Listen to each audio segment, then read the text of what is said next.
Good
afternoon.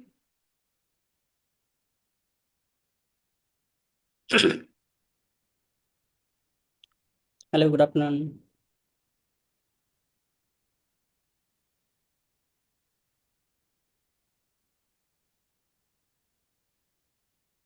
Simpson, sir. We are looking with the working out of it. 2 minutes, kindly bear with us, dear participants. Sir, share screen. Shall I do it off? Yeah, sure, ma'am.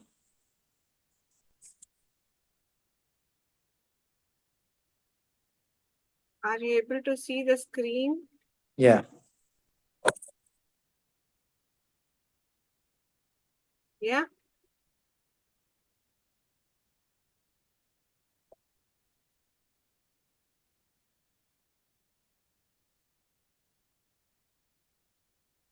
Yes.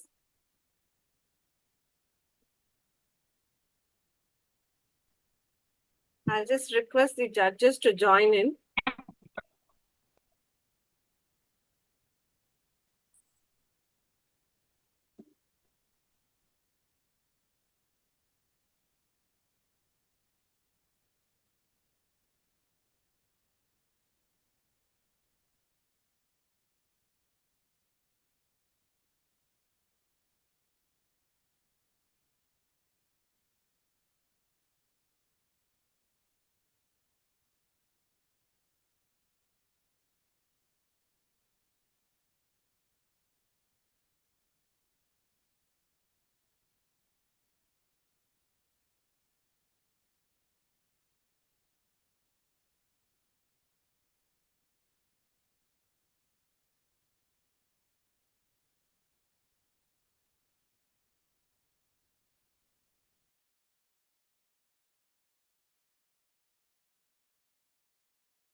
Deepa ma'am, you have to admit whoever has joined. Sir, it's not showing anything like that. Okay. It's not showing me in the screen.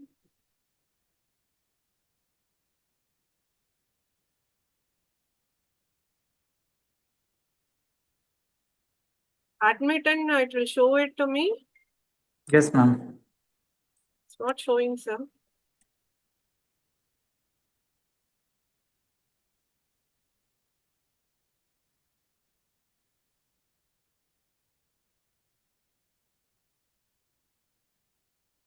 Sir, or you remove me, then you admit the judges, then you can again make me as a host.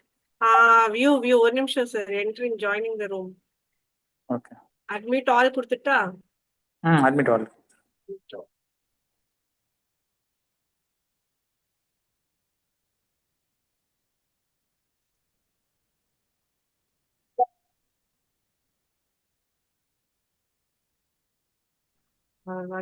Yes.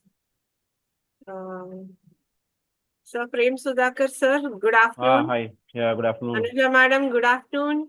Good afternoon. Okay, let's start the session. Everything is all okay? I can hear you. You can hear me. Yeah, yes. Okay. So, I welcome one and all for this Optometry Association of Tamil Nanbargal on the eve of World Optometry Day celebration 2025. We have a case studies competition potpourri for next 2 days. Today is the session 2 and I am the moderator of this session for today.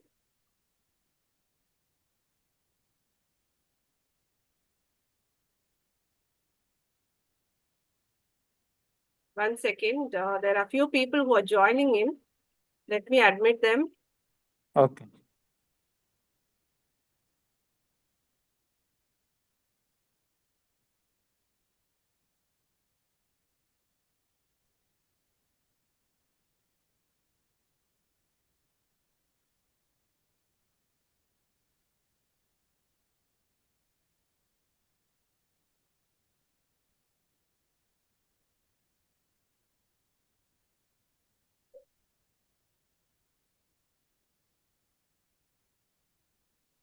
So I'm the moderator for this session 2. I'm the Vice President of Optometry Association of Tamil Nanbargal of the Chennai Zone session.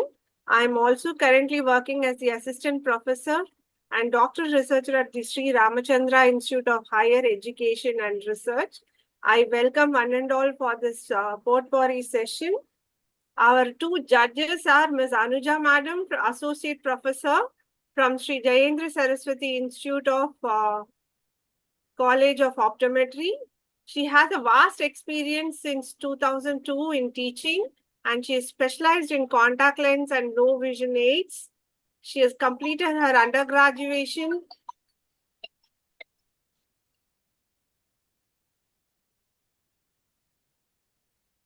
She's completed her undergraduation in 1998 from Elite School of Optometry and she's completed her post-graduation in clinical optometry. She is also the examiner for Dr. MGR University. I welcome you, madam, for this session. Thank you, Deepa.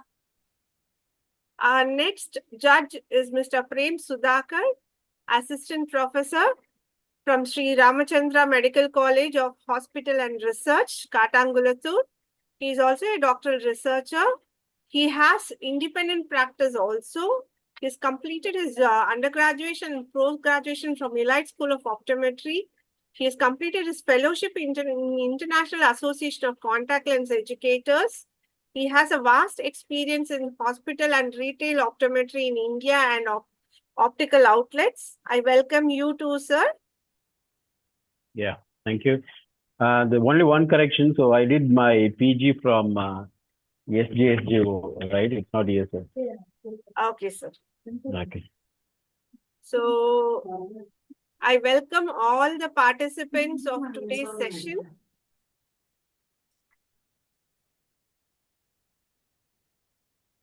Okay, good to go. Yes, sir. So please abide to the timing. It is 6 minutes and 2 minutes will be question session. The question sessions will be going to the judges. And I request everybody to abide to the presentation's timing as it is very important for the session today. So can we go on with the first presenter, Mr. Manish Bhagat? Hello. Hi, good afternoon to all. Am I audible? Yeah. Can you allow me to share my slide? Sure.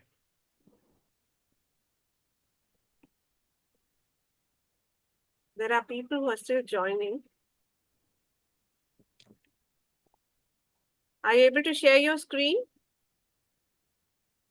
No.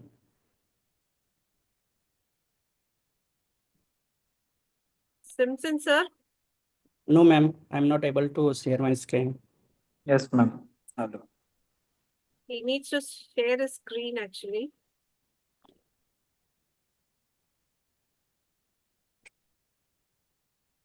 Simpson, sir is our General Secretary of Optometry Association of Tamil Nandbargal, who is the background, work, who is strongly working on all these things.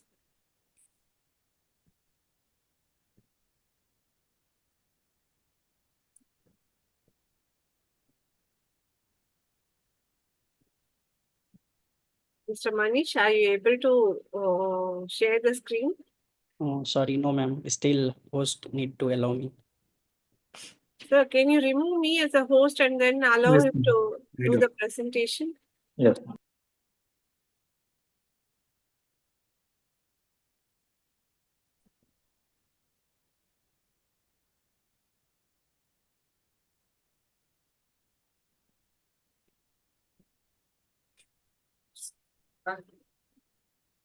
Yeah.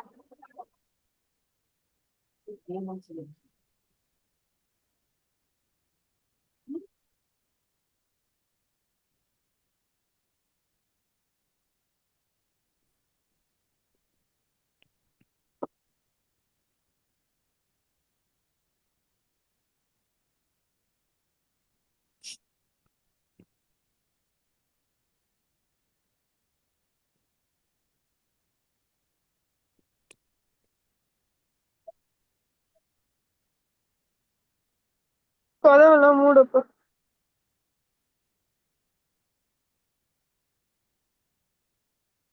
ஏன்ச்சு மூடுனா போடு.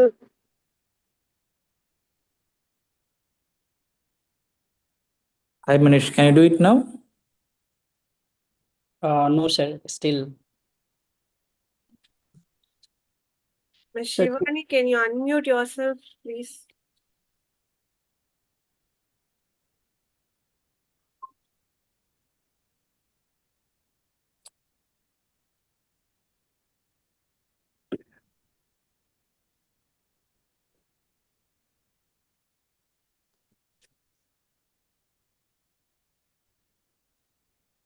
Good afternoon, everyone. now I can share.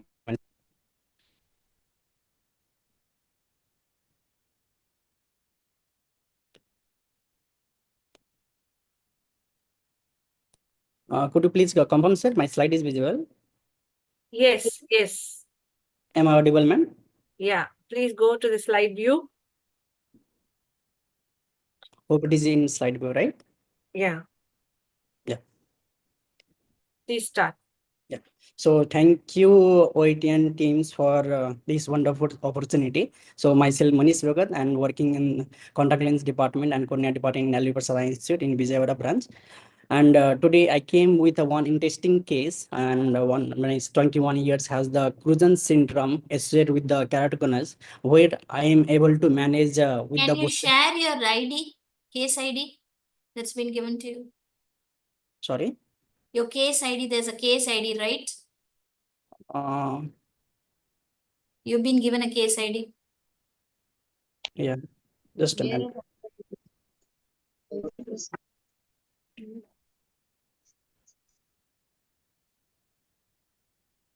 It's 024, optom category. Yeah. Okay. 024. Yeah, 024. Okay. Okay.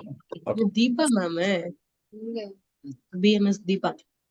She's one of our faculty. Ms. Rajalakshmi, Can please kindly unmute yourself. Mute. Sorry, mute yourself.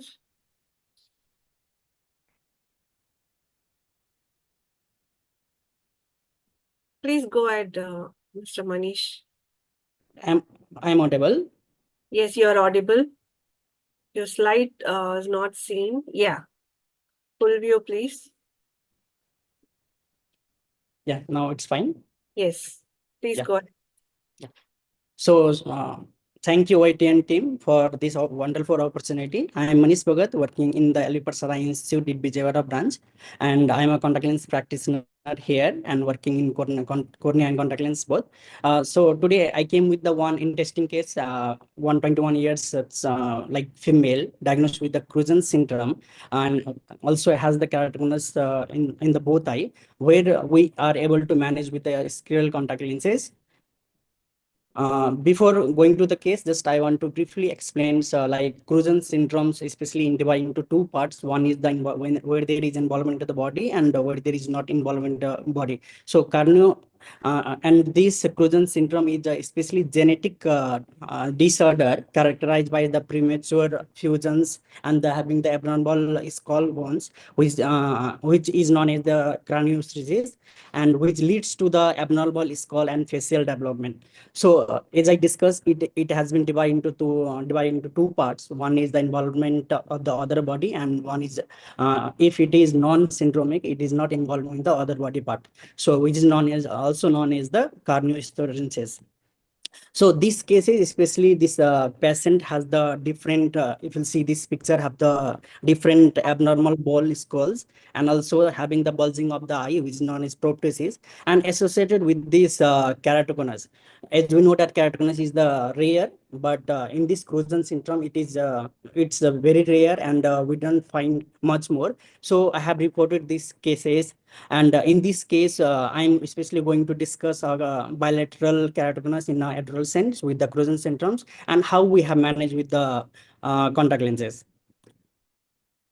So coming to the demographic data of this patient, 21 years female from Andhra Pradesh as a student, and she is came to the contact lens clinic and complaining of blurring of vision for distance and near, especially right eye is more, especially and then left eye, and also has the associated complaint of difficulty while identify the small letters for the long distance past 1 years. Also, she had the history of using spectacles, and there is change in the multiple spectacles prescription over the 1 years, and she has already diagnosed with the craniofacial dystosis, and previously and also consulted locally where they have referred to the Aliprasad Institute for the further management. So coming to clinical examinations, so uncorrected visual acuity for this patient in the right eye was 20/400 and left eye 20/200, and in which base corrected visual acuity improved to 20/200 with the refraction of -1 with -6 cylinder at 10 degree. And if you see in the left eye with the -6 cylinder at 160 degree, vision improved to 20/60. And means in the ocular and sectional examination, it is normal, but the cornea showing the central thinning with ataxia and having the incomplete flare strength. Avoid the intraocular pressures and the posterior segment within normal limit. These are the clinical pictures of this patient where we can see there is a abnormal head postures and the and bulging of the eye, and having the hand, means especially that hand and toes is also abnormal.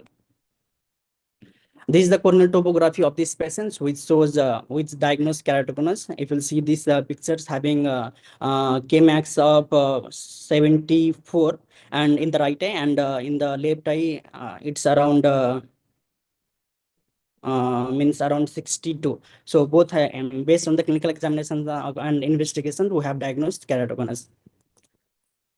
And then in these conditions, initially we have selected the means corneal RGP lenses, because if you see the corneal topography, we can means easily fit the corneal GP lenses. But because of this abnormal head postures and the proptosis of the bulging of the eye, so lens center fit is good, but when this patient is shifting to the different gauge, lens is not getting stable. So here we have given the option of the corneal GP lenses and the customized rose cave lenses, so we can able to fit means fitting was adequate on the center, but say when she is shifting to the nasals and temporal, that lens stability is not there. So in this condition, we have shifted this patient to the Boston side square contact lenses, and with the diameter of 18.5 of 3 SAG, where we can improve the base correct visual acuity of 20/20. Therefore, and this with these lenses, patient is also very happy, and and means especially she is using these lenses for the long times, around 10 to 12 hours in a day. So if you'll see these below pics, I mean these pictures, so where we have fitted with the western side square contact lens of 18 millimeter in the right and left eye, and also showing the entire segment OCT of around a uniform means vault around 250 in the right eye and 350 around the left eye. So in this case, skull contact lens represent an excellent choice for the patient with keratoconus, and especially those patients who are having the proptosis. So this patient with concomitant keratoconus associated with the proptosis. So in this condition, skull lens improve the visual acuity and also the comfort of the patient. Now, I want to conclude this case, means a conventional contact lens trial is difficult in case of proptosis due to the stability issue, as I discussed. And but in this case, those who are having the proptosis along with the different means syndromic and so in this case, especially skull contact lens represent an excellent choice for the patient, and also the comfort is going to improve. So, however, the cost remains little bit of significant barrier of the patient. But this lens is the best choice, those who are having the proptosis. So these are my reference, and thank you. Time over. Correctly, you have completed. Thank you. Over to the judges. Can you just share me the topo picture? Yeah. Topo. Is it visible? Yeah, what was a SIM-K actually? It was in the range of SIM-K, average K or at least. K-max is approx 71. Oh, okay. It's around 71.6, ma'am, in the right eye, Okay. and around 55 point something in the left eye. Okay. And in your write-up, you had said only regarding the 20-minute adaptation. Didn't you try that thing? Because the mention was there. No, ma'am. Initially, Yeah. yes. So initially means we have insert the skull contact lens and send for the 20-minute adaptation time, and then we perform the means lens evaluations and did the over refraction, and then again this patient has kept for the 4 hours trial, and after 4 hours trials only we have finalized this lens. Okay. No, it was not there. That's why I just added out. Okay, that's fine. Yeah. Prem? So, so this patient, how long? I mean, she was advised for contact lenses wear for how many hours a day? Initially, I have advised for 4 to 5 hours in a day and take a break of 30 minutes and reuse the lenses. But right now, means this patient is using these lenses since 3 years, and right now she is comfortable till 12 hours because she is right now studying the BDS, and college time is around 10 to 12 hours. So right now, just I have 3 months back. So average wearing time of this patient is around 10 to 12 hours in a day without break. So there were no issues of lens fogging or discomfort after 12 hours of wear? Hello? Any issues of lens fogging or discomfort after 12 hours of wear? Can you hear me? Sorry, Hello? sir. Your voice is slightly breaking. He's asking about any discomfort after longer hours of wear. No, sir. We means evaluate each and everything, corneal health as well, and there is no any corneal edema. Patient is comfortable. There is no any hyperemia as well after removing the lens. And after removing the lens, also we have did the corneal staining. There is no any conjunctival staining that I found. Okay, fine. Yeah. Thank you. Thank you. Thank you, sir. Thank you so much. Thank you, Manish. That was a very good presentation. We'll go with the next presentation now. Ms. Rinki Gupta. Her number is 025. Yes, thank you all. Thank you, judges, for your valuable time. Thank you, ma'am. Ms. Rinki Gupta. 025. You can share your screen. Please stick on to your timing. Yes.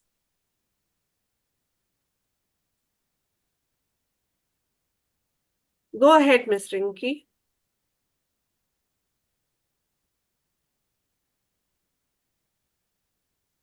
Ms. Rinki, are you there? We don't hear you, Miss Rinki. Hello.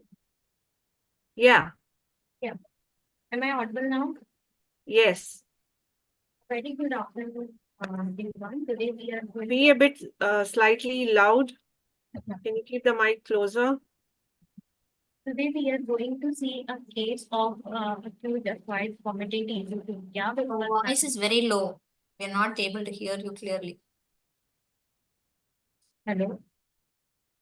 Can you be a bit loud, please? Can you keep the mic closer towards you? Hello. Yes, this is better. Yeah. So today we are going to see a case of acute acquired comitant esotropia, which was managed with prism and vision therapy. So acute acquired comitant esotropia presents with double vision, usually of sudden onset with inward deviation. The deviation can be constant or intermittent.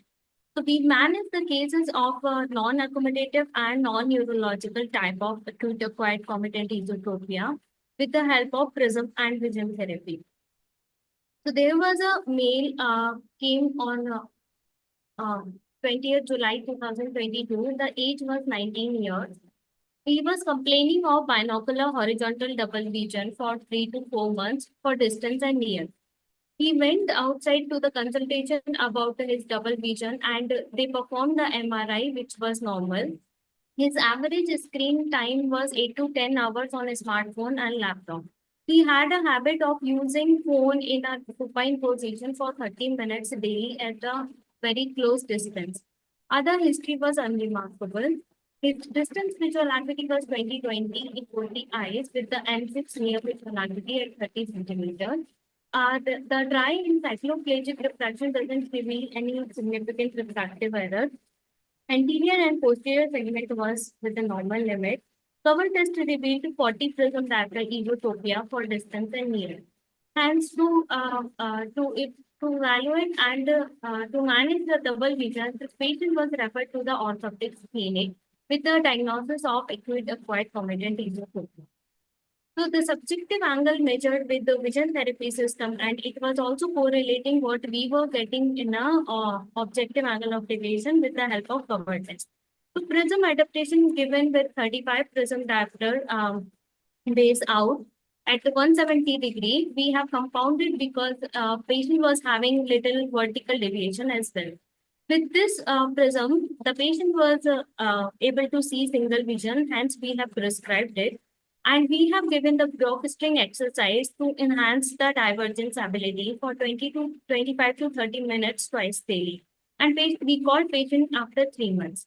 After 3 months on 14th October 2022, without prism, the ESO deviation has reduced. Initially, it was 40 in the first visit. On 14th October, it was 35 prism diopter for distance and 30 prism diopter esotropia for the near. And he was able to see at 1 or 2, he was able to see single bead on the block string at 2 meter distance. That is why we reduced the prism and we have given 20 prism diopter. So we divided that one, we asked our opticals to order one sheet only and we cut that one sheet in the 2 portion and we fit it in the 2 eyes. So that's how to, as a resultant 20 prism diopter, we have given 10 prism diopter in the right eye and 10 prism diopter in the left eye. We asked to order only one sheet of 10 prism diopter based out. After that, we advised to continue the divergence therapy with the broad state. Patient was from out the state. That is why we were not able to give the in-office therapy sessions. Hence, we called them after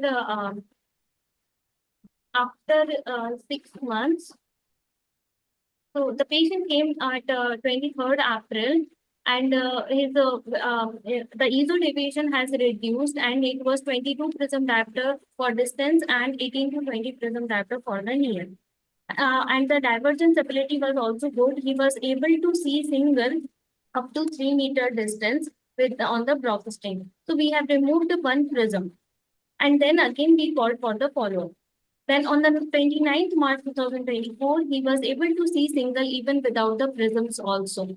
Hence, the patient was from out the state. That is why we have not certainly removed the full prism. We have given the ground prism. We have given the ground prism in both the eyes, 4 prism in one eye and 3 prism in left eye. So that's how the resulting 7 prism diopter base out ground prism we have prescribed with the and we asked again uh, to uh, to continue the Brock spring therapy to again facilitate the divergence. And in the first visit, as we see, it was 40 prism diopter constant esotropia, and we have given the prism. And in the last visit, the patient was very happy, and the symptoms has totally resolved. He was able to see single even the without the prism also, and he was very much compliant with the Brock spring exercise.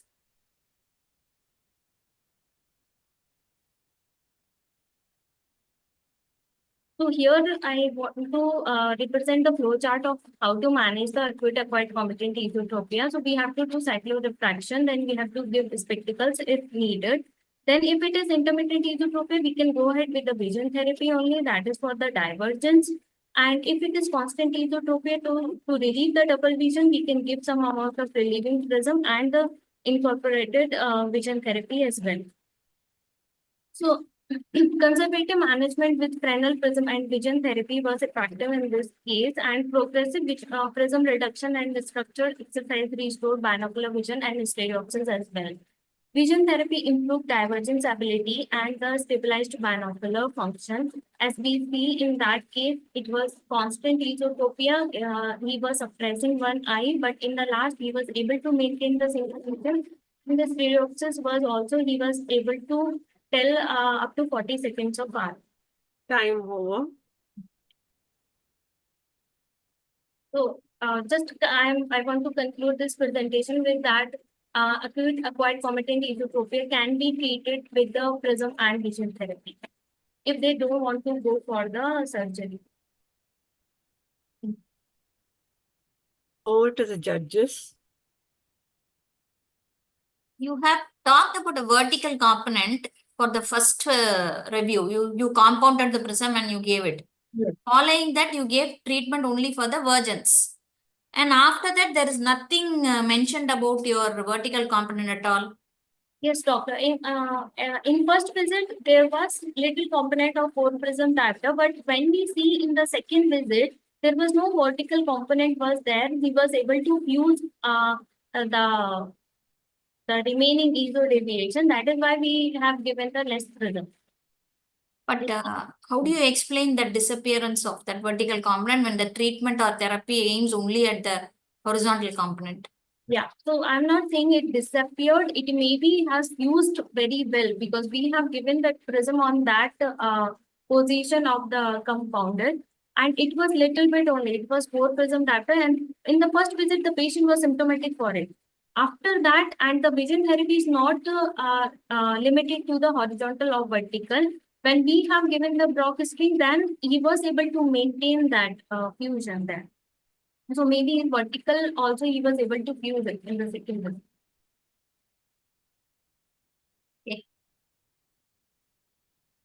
Okay, I just wanted to ask you, how did you determine the initial prism, the amount of prism which you have given, no? Initially, how did you arrive at that?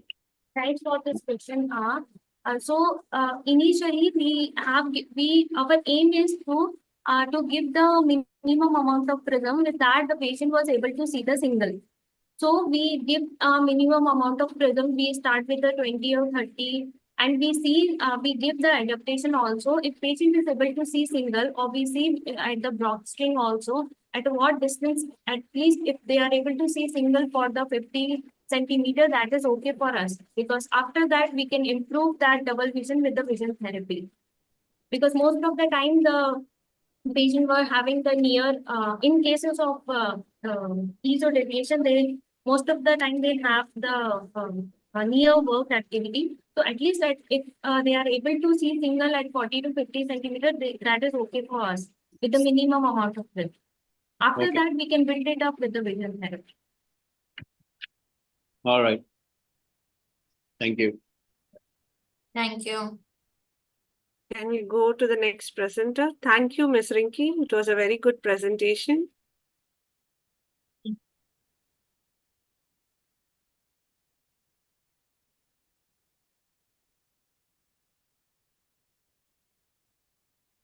Mr. Naveen Kumar B is the next presenter. O29. Mr. Naveen Kumar B.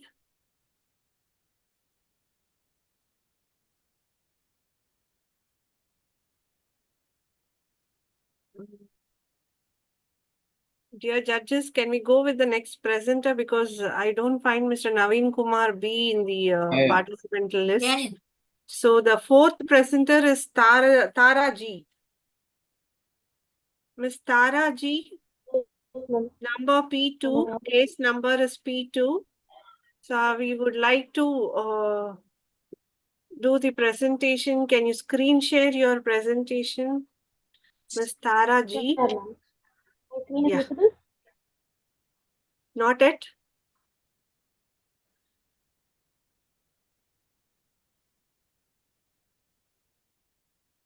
No, ma'am. I'm audible? Have started screen share. Yeah, yes. To the slideshow, please. All the best, Miss Tara. Thank you.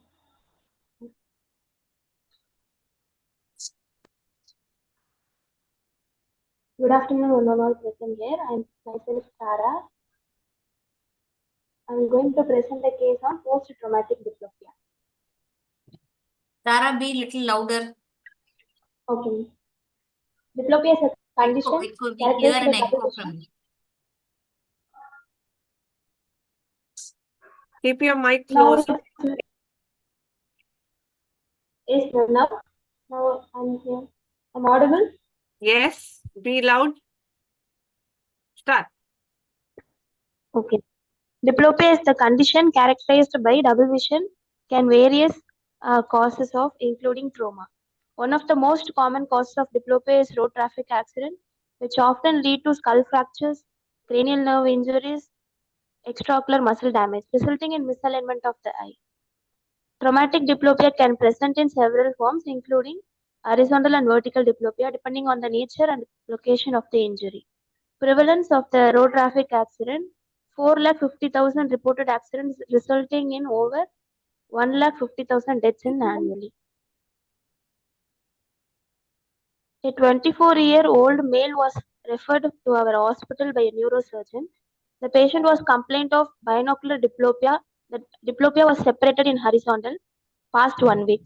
No significant past medical history and no complaint about vision, and not aware of any allergy.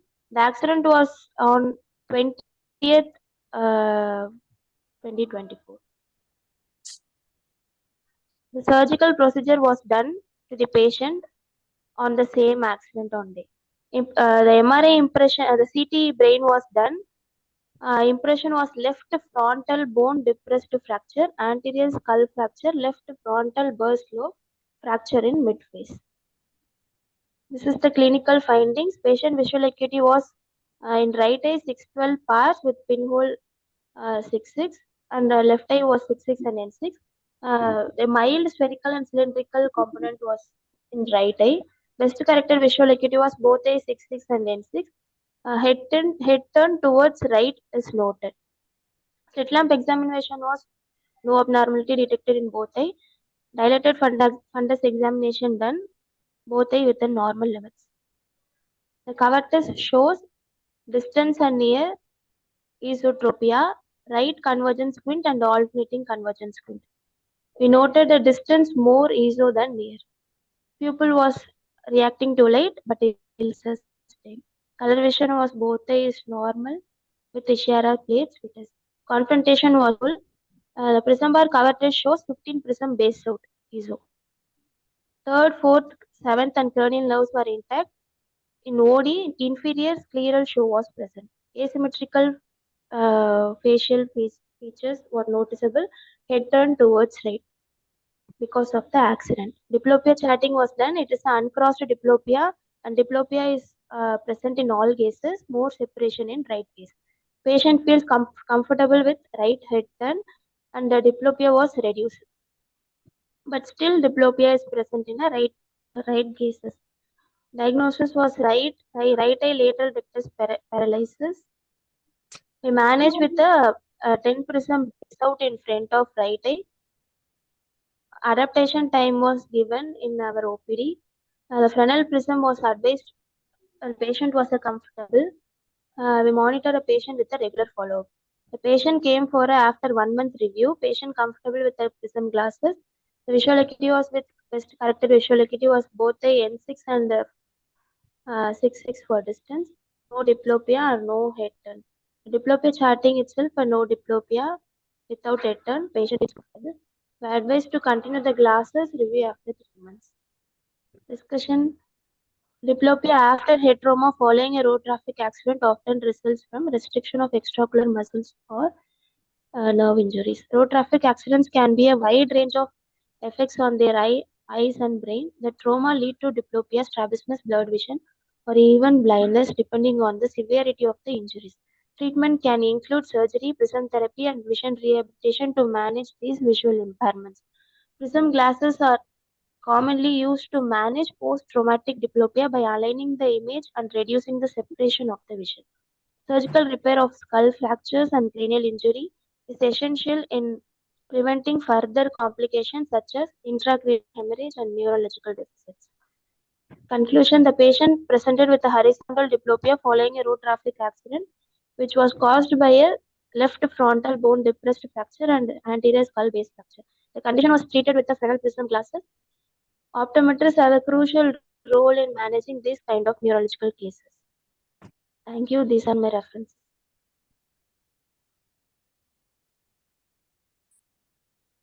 Over to the judges. That was a good presentation. Over to the judges. Tara, everything Ma'am? seems to be Yes, on the ma'am. left, okay? Damage is all on the left fracture, left orbit, left wall, everything. But you say it is patient right lateral rectus. right. Yes, ma'am. Right eye esotropia in UAM also. Right eye abduction was restricted because of the post-chiasmal crossing. Yeah. Damage to a left side, it will affect the right side of the body.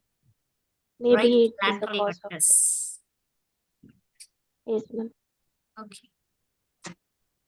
And it's just a very small prism, right? Why did you do a Fresnel which is costly? You could have put it, you could have shared it in a normal glass itself or glass, whatever. Yes, ma'am. Costly, no? Patient is from VHS. Yes, ma'am. Why a Fresnel option? Because it's costlier, right? Why Fresnel, not the We normal? don't do options, ma'am. Patient will afford to buy the Fresnel, so we'll advise that, ma'am. What is that? What is that? Patient can afford is not the question. It is just a 15 prism based out. Why Fresnel? It can go into a normal one itself, right? You can get it grounded. It is going to be a temporary one. It is post-injury. So you can actually give it and take it off easily. Why do they have to spend so much? Fresnel is costly. Yes, ma'am. Yes, ma'am. Why not regular prisms? See, you just did a 10 prism base out. Yes, ma'am. Why in Fresnel? It would have just fitted in a normal glass, right? And this is going to be a temporary measure. He need not spend it. Just because he says I can afford need not be Fresnel prisms, right? Yes, ma'am. Okay, I mean, did you see the patient on follow-up? I mean, what was the prognosis? We see 1 month follow-up. We Okay. asked to come after 3 months of usage and adaptations. Patient is comfortable. We'll Okay. ask them for review after 3 months. All right. Okay. Thank you. Judges, actually, Mr. Naveen Kumar has joined in this and he's ready for the session. Should we go with the next presenter, Ms. Nitya Kalyani or Mr. Naveen Kumar B? That's okay. He's fine. Prem? We'll finish the entire thing and then we'll accommodate him at the last. Okay. Mr. Naveen, kindly be in the session. You will be at the end of the session, actually. Mr. Naveen, Yeah, okay, ma'am. thank you. Ms. Nitya Kalyani is the next presenter. Yes, ma'am. P4 is our number, case presentation number. Can you share your screen and then start your presentation, Ma? Yes, ma'am. Yeah.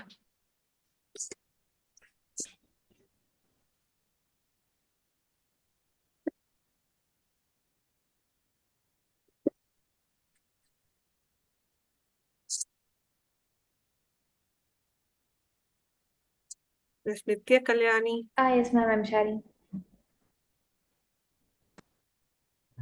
My screen visible, ma'am? Not it? Yes. All the best. Good afternoon, everyone. My topic is resolution of papilledema in idiopathic intracranial hypertension, a multidisciplinary approach in optometric care. Working as an optometrist in VHS Multi-Speciality Hospital, and I'm currently pursuing my master's in optometry, Shankara, Ludhiana.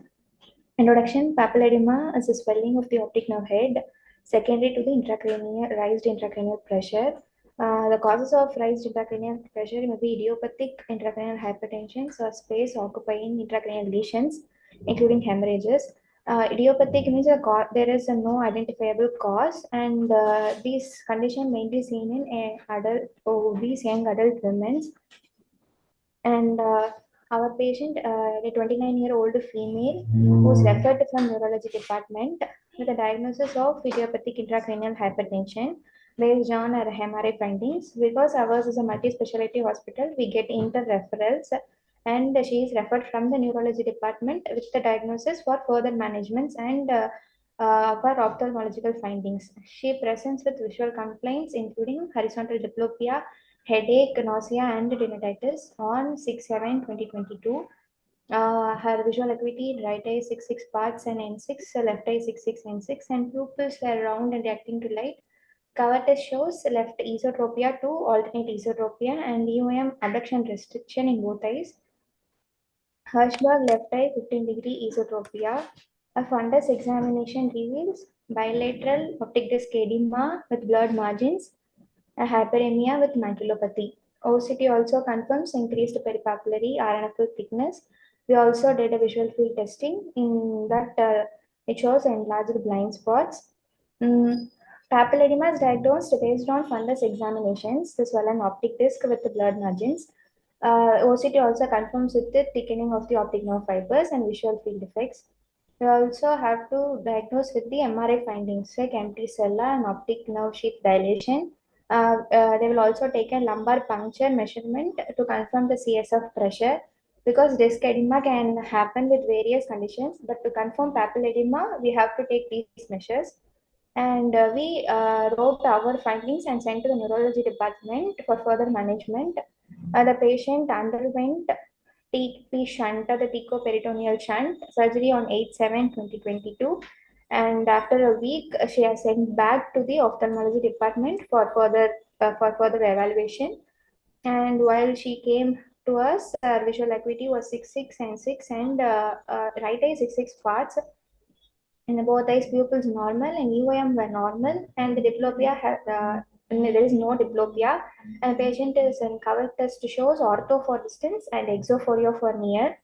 And Hirschberg is also ortho. Fundus examination reveals bilateral disc edema, and OCT also has increased peripapillary RNFL thickness. Her because of the compression on the optic, because of the compression of the sixth nerve, she has that esotropia and all. After that surgery, the compression and all become normal, and she has now only exophoria for near. A further follow-up was done to monitor the RNFL thickness on these 21/7 and 12/8 and 10/10. On 10/10, this edema was fully resolved and visual field testings were normal. She also under oral acetazolamide, which we use to decrease the production of the CSF. The surgery, shunt surgery was done to provide an alternate drainage for the CSF to drain, and the acetazolamide to reduce the production of the CSF.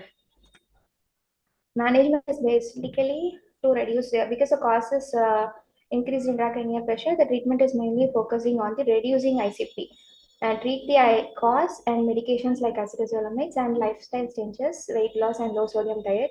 Surgery if severe, because in this case it is severe, they decided to do a surgery, and regular monitoring, fundus examinations, OCTs and visual field to track the progress of the surgery. Differential diagnosis, we have to differentiate papilledema from pseudopapilledema, optic neuritis, and non-arthritic anterior ischemic optic neuropathy and CRVO and other conditions. The key test to confirm papilledema is lumbar puncture, OCT, and MRI. We can also do a B scan to confirm the papilledema and to differentiate pseudopapilledema, which may be due to optic drusense. And the optometrist's role in neuro-ophthalmic cases is to identify the papilledema, early detection, and using the fundus examinations, and to monitor vision after surgery, and to track the OCT and retinal availability for treatment decisions. If there is no improvement, they will try another alternative treatment. And papilledema with esotropia due to intracranial hypertension can fully resolve with appropriate surgical intervention, and we play a major role in early detection, referral, and post-surgical monitoring to ensure visual functions, recovery, and prevent long-term complications. These are my references. Thank you.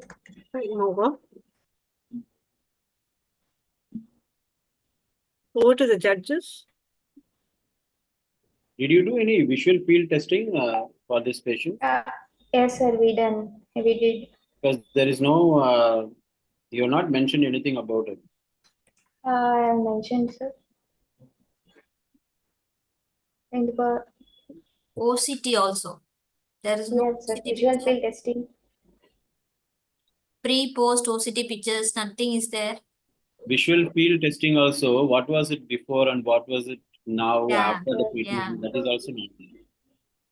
Yes, sir. Did But it we showed do enlarged did we do the fundus? Did we do the fundus? Who did the fundus examination? by ophthalmologist, ma'am. Right. So that was a definitive diagnosis, right? It was already a definitive diagnosis. So where is the role of optometrist here? So OCT, and we only do the preliminary workups, ma'am. The extraocular muscle. That's fine. That's fine. But from the optometrist point of view, what have we managed? It was a surgical management. Fundus was done by an ophthalm. There was a definitive diagnosis of a bilateral optic disc edema. Edema has been confirmed. It was not query papilledema. So where do we stand in managing here? We just took a picture and we don't, I mean, that picture is also not available. Pre and post is not available. Yes, ma'am. Only fundus is available pre and post. Yes, ma'am. We don't have the normal, I mean, the fields to see. We don't have the OCT pre-post to see. Okay, fine, no problem.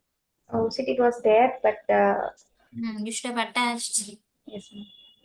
So I'll be reconfirming the power, ma'am, and then you can go with the glasses. OCT Somebody is findings. talking from behind. OCT findings or the thickness was more than 200, 250 and 300 like that, ma'am. Initially, when we Correct, when the Nitya. patient. Yes, That's all understood, but that should have been there, right? Yes, ma'am. Because where do we stand? We did a OCT. We have been monitoring it. We have seen RNFL thickness increased. Then post after surgery, it should have become normal. This is where we stand. I mean, the only place where we stand. Every workup we do. It doesn't have to be a diagnosis workup. Every workup we do. But this thing is the key, right? OCT pre and post. Yes, ma'am. Yes, ma'am. It should have been attached. Okay, Kalyani. Thank you. Thank you. Thank you, sir. Thank you, ma'am. Thank you. The next presenter, Mr. Pranesh. Mr. Pranesh M. Ms. Ashwin, can you actually, mute yourself? Mr. Pranesh, Yes, ma'am. his presentation number P7.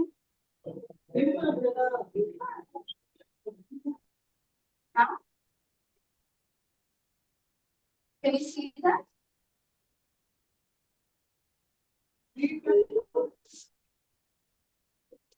Read it properly. Mr.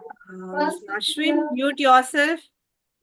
Mr. Ashwin, Pranesh, you can Ma'am? start your presentation, ma'am. Yes, ma'am. Thank you, ma'am. All the best. Thank you, ma'am. Good afternoon, everyone. I'm Pranesh, first year from Achida Institute of Optometry. Today I'm presenting a case report on role of optometry in low vision rehabilitation. Empowering sight, enabling lives. Low vision rehabilitation is more than restoring sight. It's about enhancing independence and confidence in visually impaired individuals. Optometrists play a key role assessing visual functions, prescribing appropriate low vision aids, providing mobility and psychological supports. To purposely highlight the transformative impact of optometry in low vision management.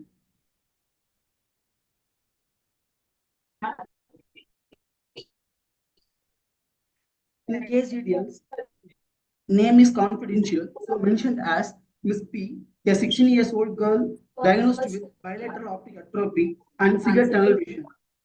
Family history positive for her optic atrophy in her elder brother with parental consanguinity.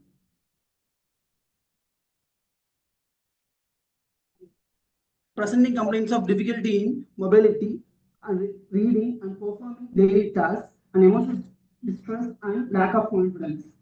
Pranesh, your voice is not clear. Ma'am? Your voice is breaking. Ma'am, isn't this audible, ma'am? It goes low, it becomes high. Ma'am, isn't this now audible, ma'am? Yeah, this is fine. Yes, ma'am. Continue. Yes, ma'am. Presenting complaints, difficulty in mobility, reading and performing daily tasks, emotionally distress and lack of confidence. Just imagine, try to navigate your surroundings through narrow tube like straw. That was her world. In on-clinical evaluation, distance vision, right eye 660, left eye hand movements, near vision N24 at 15 cm with efforts. Visual fields less than 10 degree, indicating very severe tunnel vision. In refraction and low vision trial, dome magnetic improved reading to N12.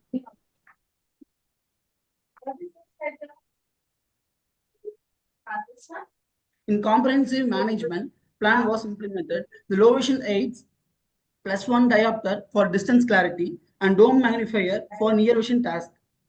Near vision task improving N24 to N12 at 10 cm. And mobility training, M technique to promote independent navigation and genetic counseling for her family and emotional support to rebuild her confidence.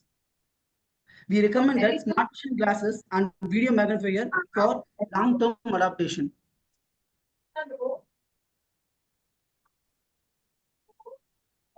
This case reaffirms that the role of an optometrist extends beyond vision correction.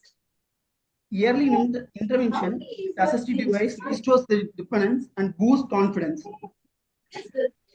Physiological support helps to restore the emotional balance.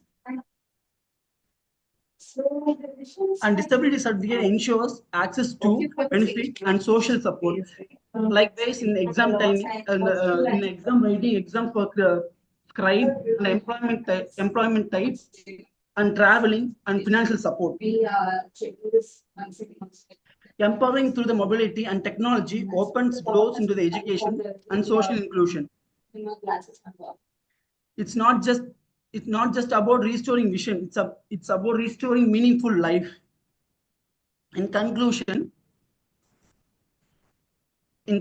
she regained her confidence, reassumed her studies, and improving her quality of life.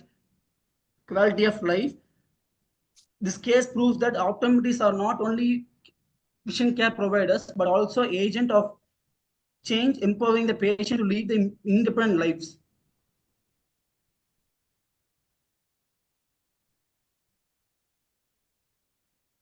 these are my reference, and special thanks to Dr. Gopinath and Ms. Aarti, to everyone of Achyuta Institute of Optometry. Thank you, ma'am. Thank you, Mr. Pranesh. That was a good presentation. Over to the judges.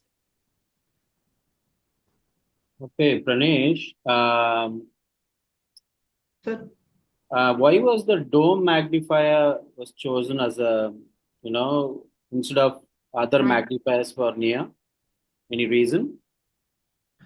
actually, she feels discomfort in other magnifiers than the dome magnifier. Sir. More than that, in dome magnifier at 10 centimeters, she reads clearly comfortable than others. She feels the peripheral distortion in other magnifiers. Sir. Why not an electronic device, all that technology, CCTVs, all that? Because we have cheaper versions right now, right? Yeah, ma'am. But we have sponsored smart vision glasses, ma'am. Oh, you have given. Okay. Yes, ma'am. Okay, yeah, for distance, how much was the vision? Did you try any telescopes or anything? So no, sir. Actually, patient was we have tried with +1, sir. Patient says there is no improvement, but I feel with +1 the mild clarity is better. There is no vision improvement in telescope also, sir. Okay. Okay, thank you. Yes, When ma'am. did you follow her up? After that, did you follow her up? Actually, recently she bought her smart vision glasses, ma'am. After that, we have called and asked her that she was using the smart vision glasses better, and she feel very comfort. Because you had written in your case report that after the follow-up, she seemed to be better and all. So after how long did you call for the follow-up was the question. No, ma'am. Actually, given to a few months back. That means after giving that, we have called one time, ma'am. We asked them to come to hospital, but patient not have a specific time to come here, ma'am. Okay. So actually, she didn't come for a follow-up. She just came to get the That's why smart we just vision glasses. called them and we asked, ma'am. Okay. Thank you. Thank you, ma'am. Thank you. The next presenter, Ms. Riya Saha. Her case presentation number is P8. Yes, ma'am. I'll share the screen. Share the screen.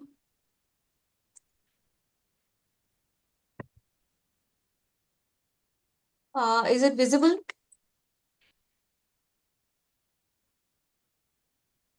Hello, is it visible? Yeah, now. Yes, now it's visible. Okay. All the best. Start, ma'am. Yes, all the best, ma. Thank you. Good afternoon, everyone. My topic is on a rare combination of intermittent diverging squint associated with accommodative insufficiency in a myopic patient. So coming to the introduction, convergence insufficiency is a prevalent condition of binocular vision anomaly affecting 4.2% to 17.6% of the general population. Convergence insufficiency is most commonly seen in the young adult population. The clinical signs of convergence insufficiency include exodeviation is greater at near than at distance, receded near point of convergence, reduced fusional convergence amplitude, low AC by A ratio, and the first line of treatment for CI is vision therapy and prism in indicated cases. Accommodative insufficiency is a condition of non-strabismic binocular vision anomaly in which patient has an inability to sustain focus for a near vision. The prevalence of AI in this published literature ranges between less than 1% and 61.7%. The clinical signs include the reduced accommodative amplitude, reduced positive relative accommodation, high lag of accommodation. The treatment options include added lenses as a first line of treatment, followed by vision therapy with the added lenses. So true CI and AI is a rare combination of non-strabismic binocular vision anomalies. This unique case report aims is to explain the management strategies employed. So the clinical history of the patient is 14 years old, school-going student. The chief complaint was complaint of binocular horizontal double vision with the glasses associated with blurring of vision for near work and reading with the glasses. Since 4 years, the complaint was less in the starting, but slowly now, since 9 months, he is having a lot of complaint of horizontal double vision. So the past ocular history of using a Prism glasses was also there previously 8 months back, but he was not comfortable, and that's why he discontinued. History of using glasses for refractive correction is since 4 years. Past medical history is good. Current medication is nil. Family history, there is no family history of glaucoma, squint, or any retinal disorders. Allergic history, he is not aware of any. So coming to the clinical findings, PGP for both eyes, he was using -1.25 diopter. Visual acuity with the PGP was 6/12 for distance for both eyes and N10 for near for both eyes at 35 centimeter. Objective refraction was -1.5 for right eye and -1.25 for the left eye. Subjective refraction -1.75 diopter for both eyes, that improved the vision to 6.6 for distance, but the near vision did not improve. It was still 8 and 10. Patient reported diplopia for distance and near with this correction. The slit lamp examination, pupil examination, IOP and fundus examination were under normal limits. Then the patient was sent for binocular vision assessment. So the stereopsis, the local and global stereopsis was good. Watford dot test was cross diplopia for both distance and near. Cover test was IDS with the fair control for both distance and near. PBCT for the distance is 10 basin, for near is 18 basin. MEM showed high lag of accommodation and the near visual acuity was impaired with the acceptance. So the addition of plus 1.5 was given based on the lag of accommodation. So visual acuity now improved to N6 for both eyes with the additional lenses, but the complaint of diplopia has worsened for more for the near than the distance. Hence, again, the PRISM trial is done. So normally patient with intermittent diverging squint will will tend to exert excess accommodation to see a single binocular vision. But in this case, as there is insufficient accommodation already, so the near correction, when we improved, that worsened the diplopia for near, further due to the decompensated intermittent diverging squint. PRISM trial was run for both distance and near with 3 basin prism in both eyes, and the patient attained fusion in that.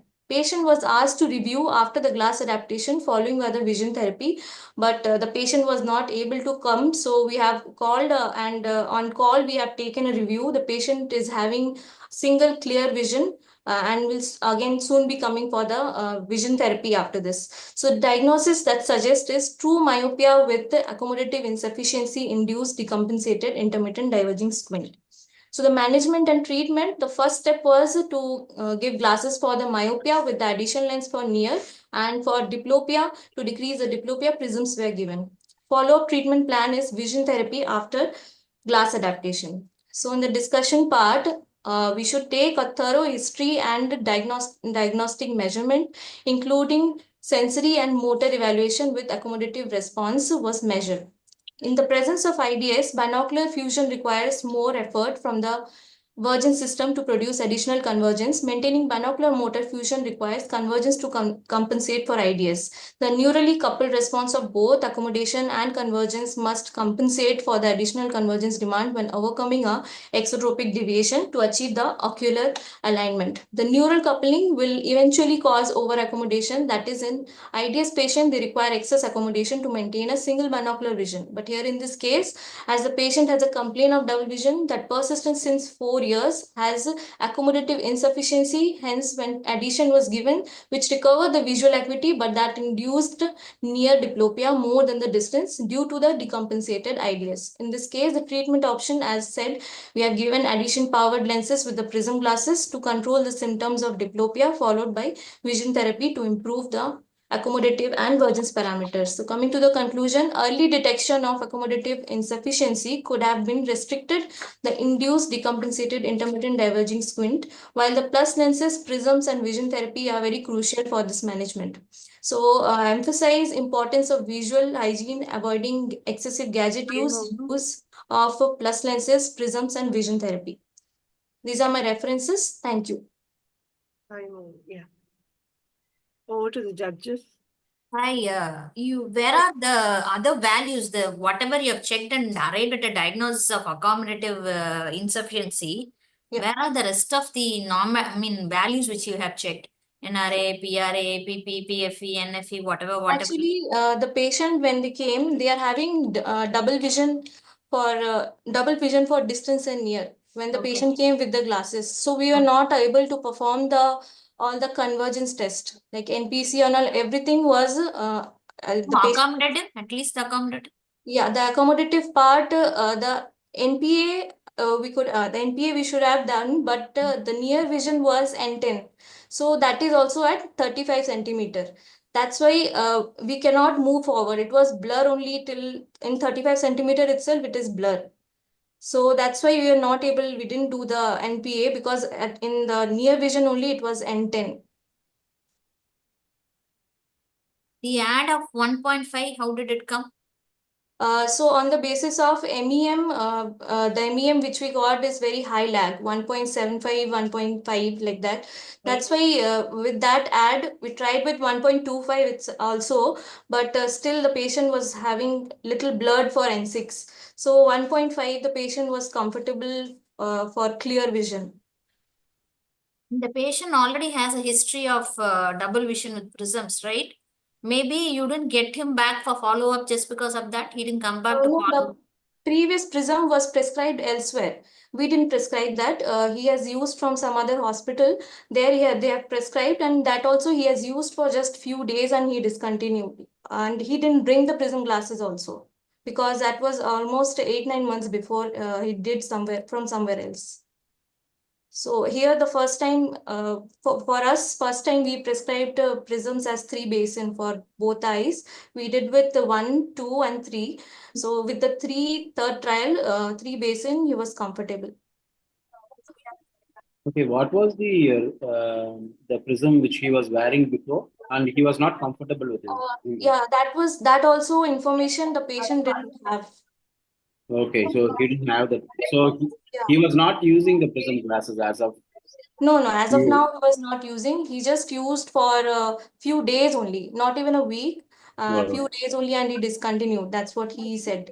See, one of the thing which you said was vision therapy is one of the options of treatment, isn't it? So what kind of treatment plan will you have? I mean, in case if you decide to go for vision therapy. Sorry, sir, I cannot hear you. Yes, No, sir. you said one of the treatment plan was vision therapy, right? Along with glasses. Okay.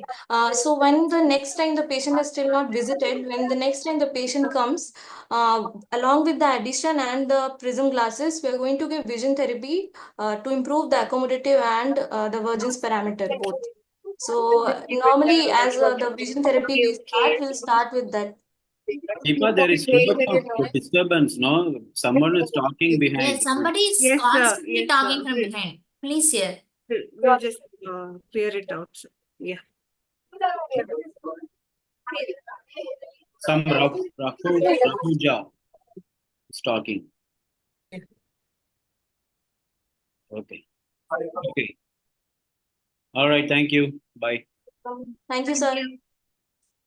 Sir, I wanted to inform that the next three presenters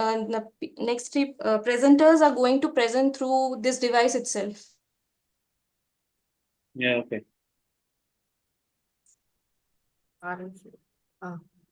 Okay. The next presenter, Mr. Walter Robin. Yes, ma'am. Okay. Ma'am, am I audible? Yeah, your presentation number is P11. Yes, ma'am. You should share your screen. This is the old screen which we are seeing, Ria's. I think they're going to use the No, same. they are going to do it in the same screen, they said. Okay, continue. All the best, Mr. Yes, Walter. ma'am. Yes, ma'am. Thank you, ma'am. Can I start, ma'am? Yeah, your time started. Yes, ma'am. Good afternoon to all. Today I'm going to present a case report on management of Change the abnormal case. exposure. It's her case. Slide. It is Slide. the Slide. screen. Slide is her slide still. Yeah. Is Good it the afternoon to all. continuation of the slide? Ma'am, it is shared. It's No, not no, no. shared. That's what No. I'm saying. Yeah, 1 minute. I think you had to change the slide, man. Screen share a different slide, please, Mr. Walter. Yes, ma'am. 1 minute.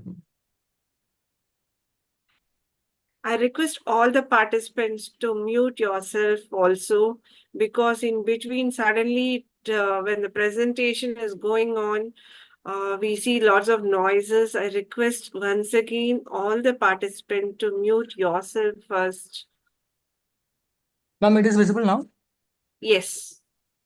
Yes, ma'am. Kindly Good go afternoon. ahead.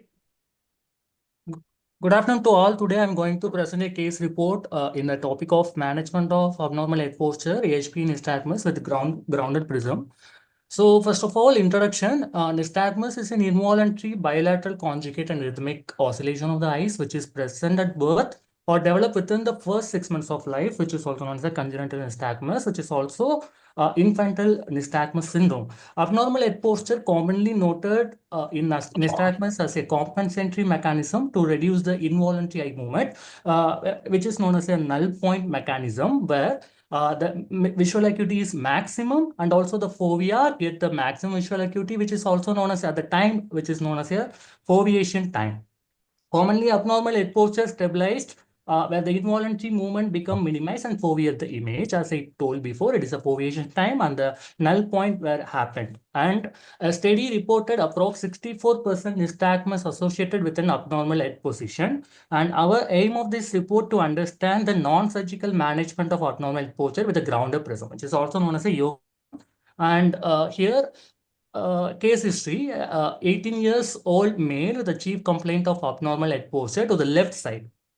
So he had the post-ocular history of nystagmus since birth, and general health and recent investigation and medications on nil. And here the patient told that he used the prism glasses, but it is broken some 1 year before, and presently he used the present glass power. Here it is noted. OD is plano with -2 diopter cylinder with 180, and OS is plano with -2.25 diopter cylinder with 170.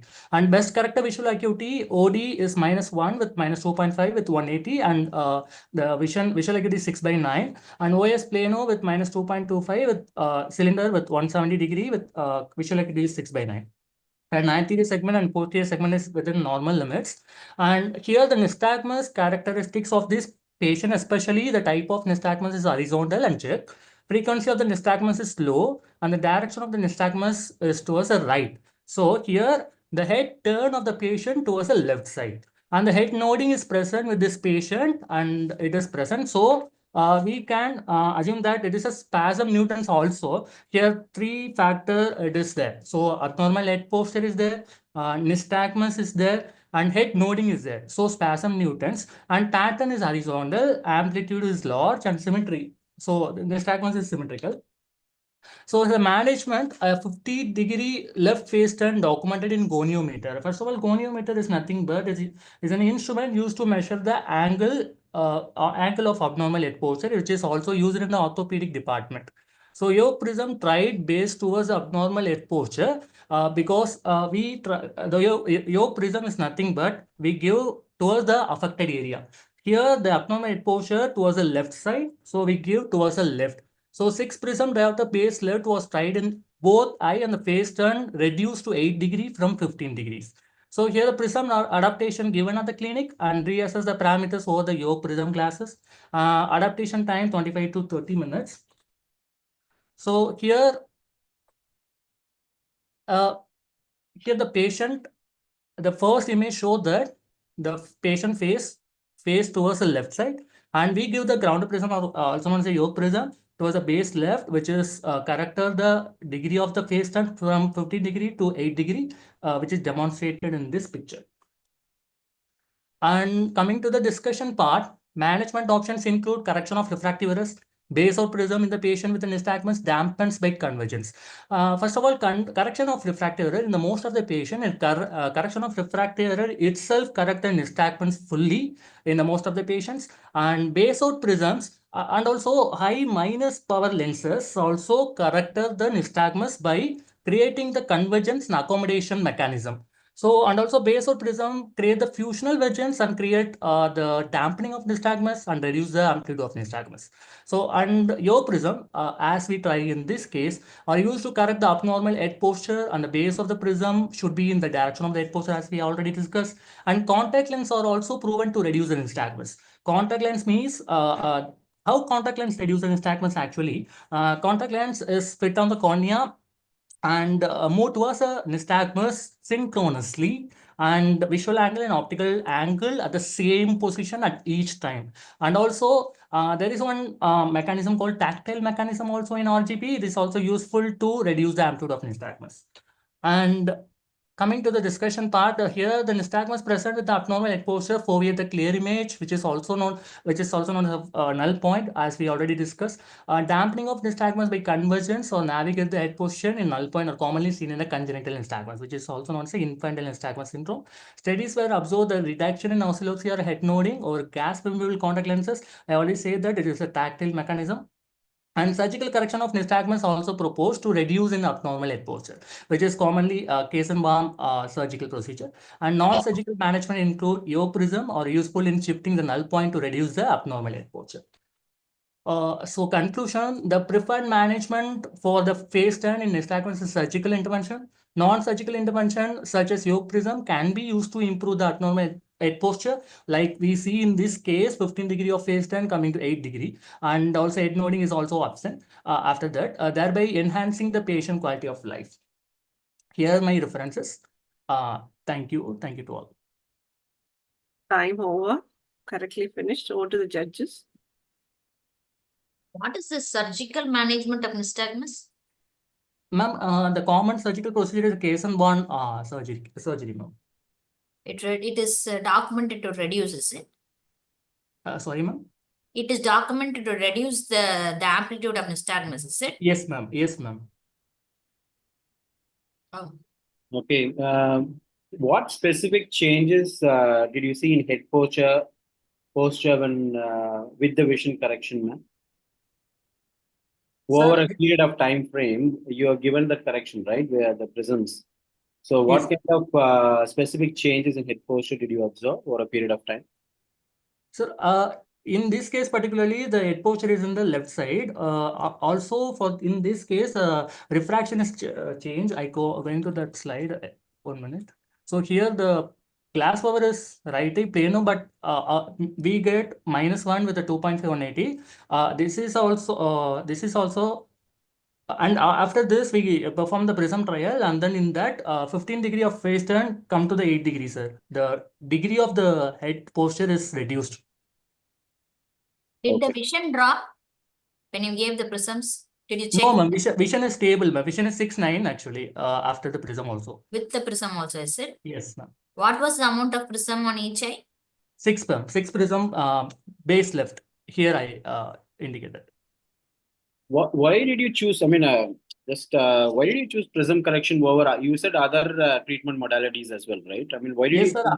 Yes, sir. Other treatment modalities also there, but for the head posture, we have to try the prisms because it nullify the it give the null point to view maximum, and vision is stable, and visual acuity is maximum in that point, and also some sort of frequency and amplitude also reduce in that point. This point, sir. Okay. Thank you. Question and answer session is also over. Thank you, Mr. Walter. We'll go with the next presenter, Ms. Yes, Asha. Yes, ma'am. Thank you so much.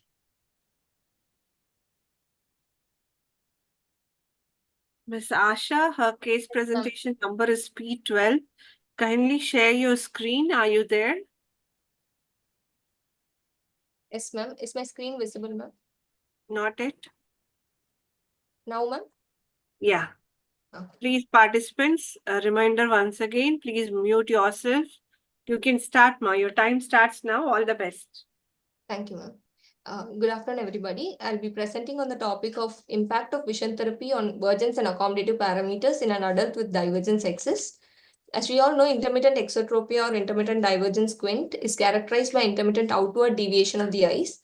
The estimated prevalence of IDs in children ranges from 0.1% to 3.7%. Based on functional convergence and divergence mechanisms, Burian classified intermittent exotropia into basic type, true divergent sexes, convergence insufficiency, and pseudo-divergent sexes. Management of IDS varies from observation to surgical and non-surgical treatment, with the non-surgical options being like part-time occlusion, prisms, and orthoptics. It all depends on the patient's deviation, their functional ability, and their complaints. The aim of this case was to address the effectiveness of office-based vergence and accommodation therapy on IDS divergence excess type among adults. We had a 24-year-old female who came with complaints of drifting out of either eye since childhood, but noticed more frequency in the drifting for the last 6 months. She had no significant past ocular or medical history. On examination, her best corrected visual acuity was 6.6 and N6 in both eyes. Her anterior segment and posterior segment were within normal limits. She was then referred to the binocular vision clinic for further evaluation. In the binocular vision clinic, on assessment, her global and local stereopsis were very good. On Worthford dot test, she had alternate suppression for both distance and near. Cover test, she had IDS moderate control for distance and good control for near. Her PBCT for distance was about 30 basin and near was 20 basin prisms. And her positive fusional vergence amplitudes for distance showed suppression, and her accommodative facility monocularly OD was 2.5 cpm, OS was 0 cpm, and OU was 2.5 cpm. And the other values, the near point of convergence, near point of accommodation, vergence facility were within normal limits. She was then she was diagnosed to have intermittent divergence squint, divergence excess type. She was then advised to take 10 sessions of vision therapy. She took 10 sessions of vision therapy on consecutive days, each lasting for about 45 minutes. In the vision therapy, the CITT protocol was followed with the phase 1 for concentrating more on gross convergence, positive fusional vergence and monocular accommodation. The phase 2 focusing on RAM fusional vergence and monocular accommodation, and phase 3 focusing on jump fusional vergence and binocular accommodation. After 10 sessions, she was then reassessed, and these are her parameters comparing both pre and post vision therapy. Her stereopsis, both global and local, remained good. Her Worthford dot improved from alternate suppression to fusion, and her cover test for distance improved from moderate control to good control. Her near remained good control. Her distance PBCT remained the same, while the near improved from 20 basin to 12 basin. And her positive fusional vergence for the distance improved from suppression to 25-20, and her monocular accommodative facility in the right eye improved from 2.5 cpm to 9 cpm, and in the left eye it improved from 0 to 12 cpm. So coming to the discussion, as we all know, the primary management for divergence excess type in IDS among adults, it always lays between a pair of prism prescription or surgical intervention. However, the effectiveness of vision therapy has become well known in the recent past. Various studies have proposed protocol for vision therapy for non-strabismic binocular vision anomalies, like the CITT group who observed impact of vergence and accommodative parameters at post-vision therapies in children. However, only a handful of literature focus on the impact of vision therapy on NSBVA in adults, like a recent study done by Baumik et al. Who demonstrated the effectiveness of vision therapy for adults with NSBVA, while a case series by Martin et al. Showed that office-based vision therapy with home reinforcement significantly improved fusional vergence and accommodative parameters. In this case, we observed an improvement in convergence fusional amplitude and monocular accommodative facility post-vision therapy, although the distance deviation stayed the same. Coming to the conclusion, this case report has shown that office-based vergence and accommodation therapy carried out with a combination of both manual and software-based exercises can effectively improve binocular vision functions among adults. And further research on large samples can be recommended to understand the impact of vergence and accommodative office-based vision therapy among adults with intermittent divergence squint divergence excess type. Thank you. Can you go back to your measurements like? Yes, ma'am.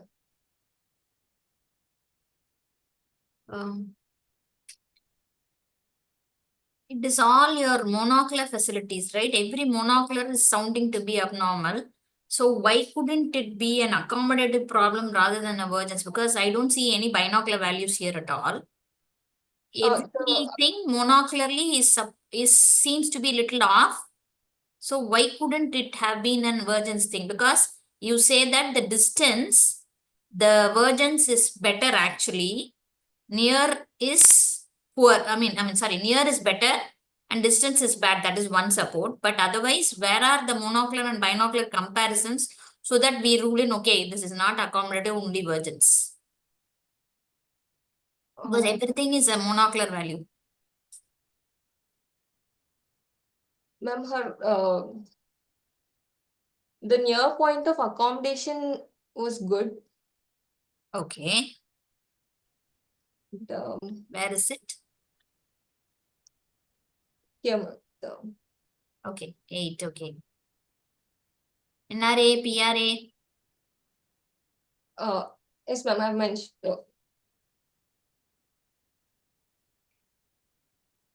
The NRA and PRA also were within normal limits only, ma'am.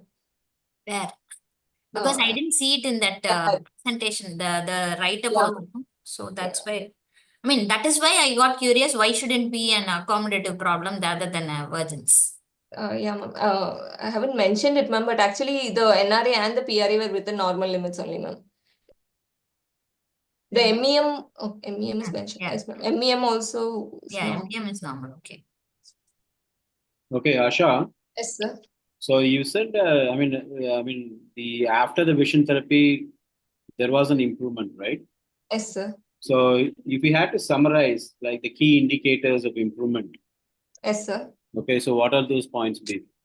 So the goal of vision therapy, we don't focus on eliminating the squint. We focus on improving the functional control of the patient, sir.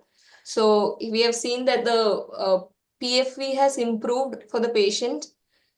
Like how we saw, even though the distance PBCT remained the same, the control of the patient improved from suppression, sir, for both distance and near. The PFV has improved, sir. Okay. Thank you. Thank you. Thank you, ma'am. Thank you, Asha. Sorry, now, can we go with the next presenter? Ms. Navya Shri Suresh.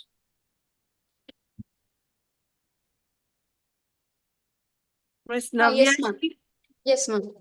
please share your screen, ma'am.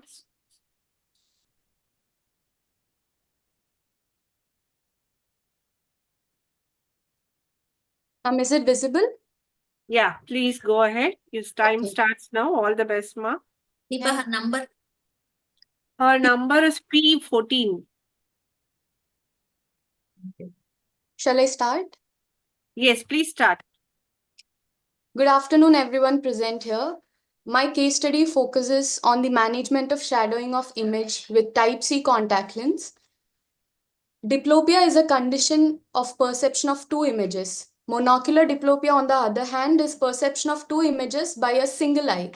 And monocular shadowing or diplopia can be caused by various factors like uncorrected refractive error, surface abnormalities like corneal irregularity or scarring, keratoconus, dry eye symptoms, iris abnormalities, pupillary abnormalities, and media opacities. So it is very important to determine the root cause for the monocular diplopia before deriving to a management plan.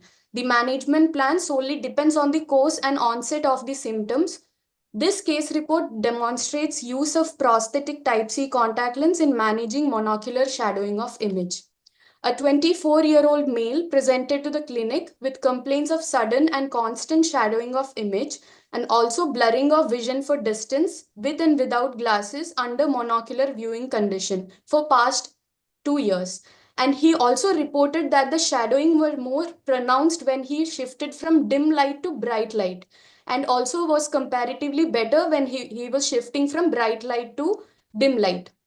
So he reported his difficulty was more in photopic environment. He also had a past history of head injury 5 years back. And for the same, he underwent intraocular lens implantation for traumatic cataract, which was diagnosed elsewhere. He was also under anti-glaucoma medications, and he reported allergy to one of the anti-glaucoma medication. He also have given a positive glaucoma history. No other significant history was reported. Moving on to the clinical findings, his best corrected visual acuity was 6.6 and N6 for both the eyes, with an acceptance of plano with 0.5 cylinder at 20 axis in the right eye and plano with 0.75 diopter cylinder at 60 in the left eye. And in the right eye, he was accepting an addition of plus 2.5 diopter sphere. Anterior segment evaluation showed right pseudophakia, and the left pupil showed irregular and sluggish, regular but sluggish reaction. Other findings like intraocular pressure, posterior segment, color vision, and visual field reports were within normal limits. Orthoptics evaluation was carried out further, and sensory evaluation, he showed a moderate global stereopsis and a fair local stereopsis. Burtford dot test showed fusion for distance and near. Ocular motility test was full and free. Cover test showed distance exophoria and a near intermittent divergence squint. And his Vergence parameters were assessed, and he showed a reduced NPC value with both accommodative target and non-accommodative target, and his fusional Vergence amplitude were borderline, and facility was also reduced. The accommodative parameters were assessed in the left eye, showing a reduced accommodative facility. Moving on, the pupillary diameter was assessed, and it showed a larger pupillary diameter in photopic environment in the so this can be a contributing factor to the presenting symptom. And to rule out other factors, keratometry was also performed, which showed no evidence of ectasia. Pinhole testing was also done, as he complained of monocular shadowing, and pinhole testing eliminated the monocular shadowing of image. These are the aberrometry reports. This one is for the right eye and this is for the left eye. So he was diagnosed with convergence insufficiency and anisocoria, and the shadowing was largely due to the larger pupillary diameter in the photopic environment. So based on all the findings, he was advised for a contact lens, prosthetic type C contact lens of different pupil diameter, and he reported comfortable vision without any distortion or shadowing with 3 mm pupil diameter in the right eye and 4 mm pupil diameter in the left eye. He was advised to use the contact lens, and he was asked to come for a review after the lens adaptation to reassess the binocular vision parameters and then to decide on the vision therapy.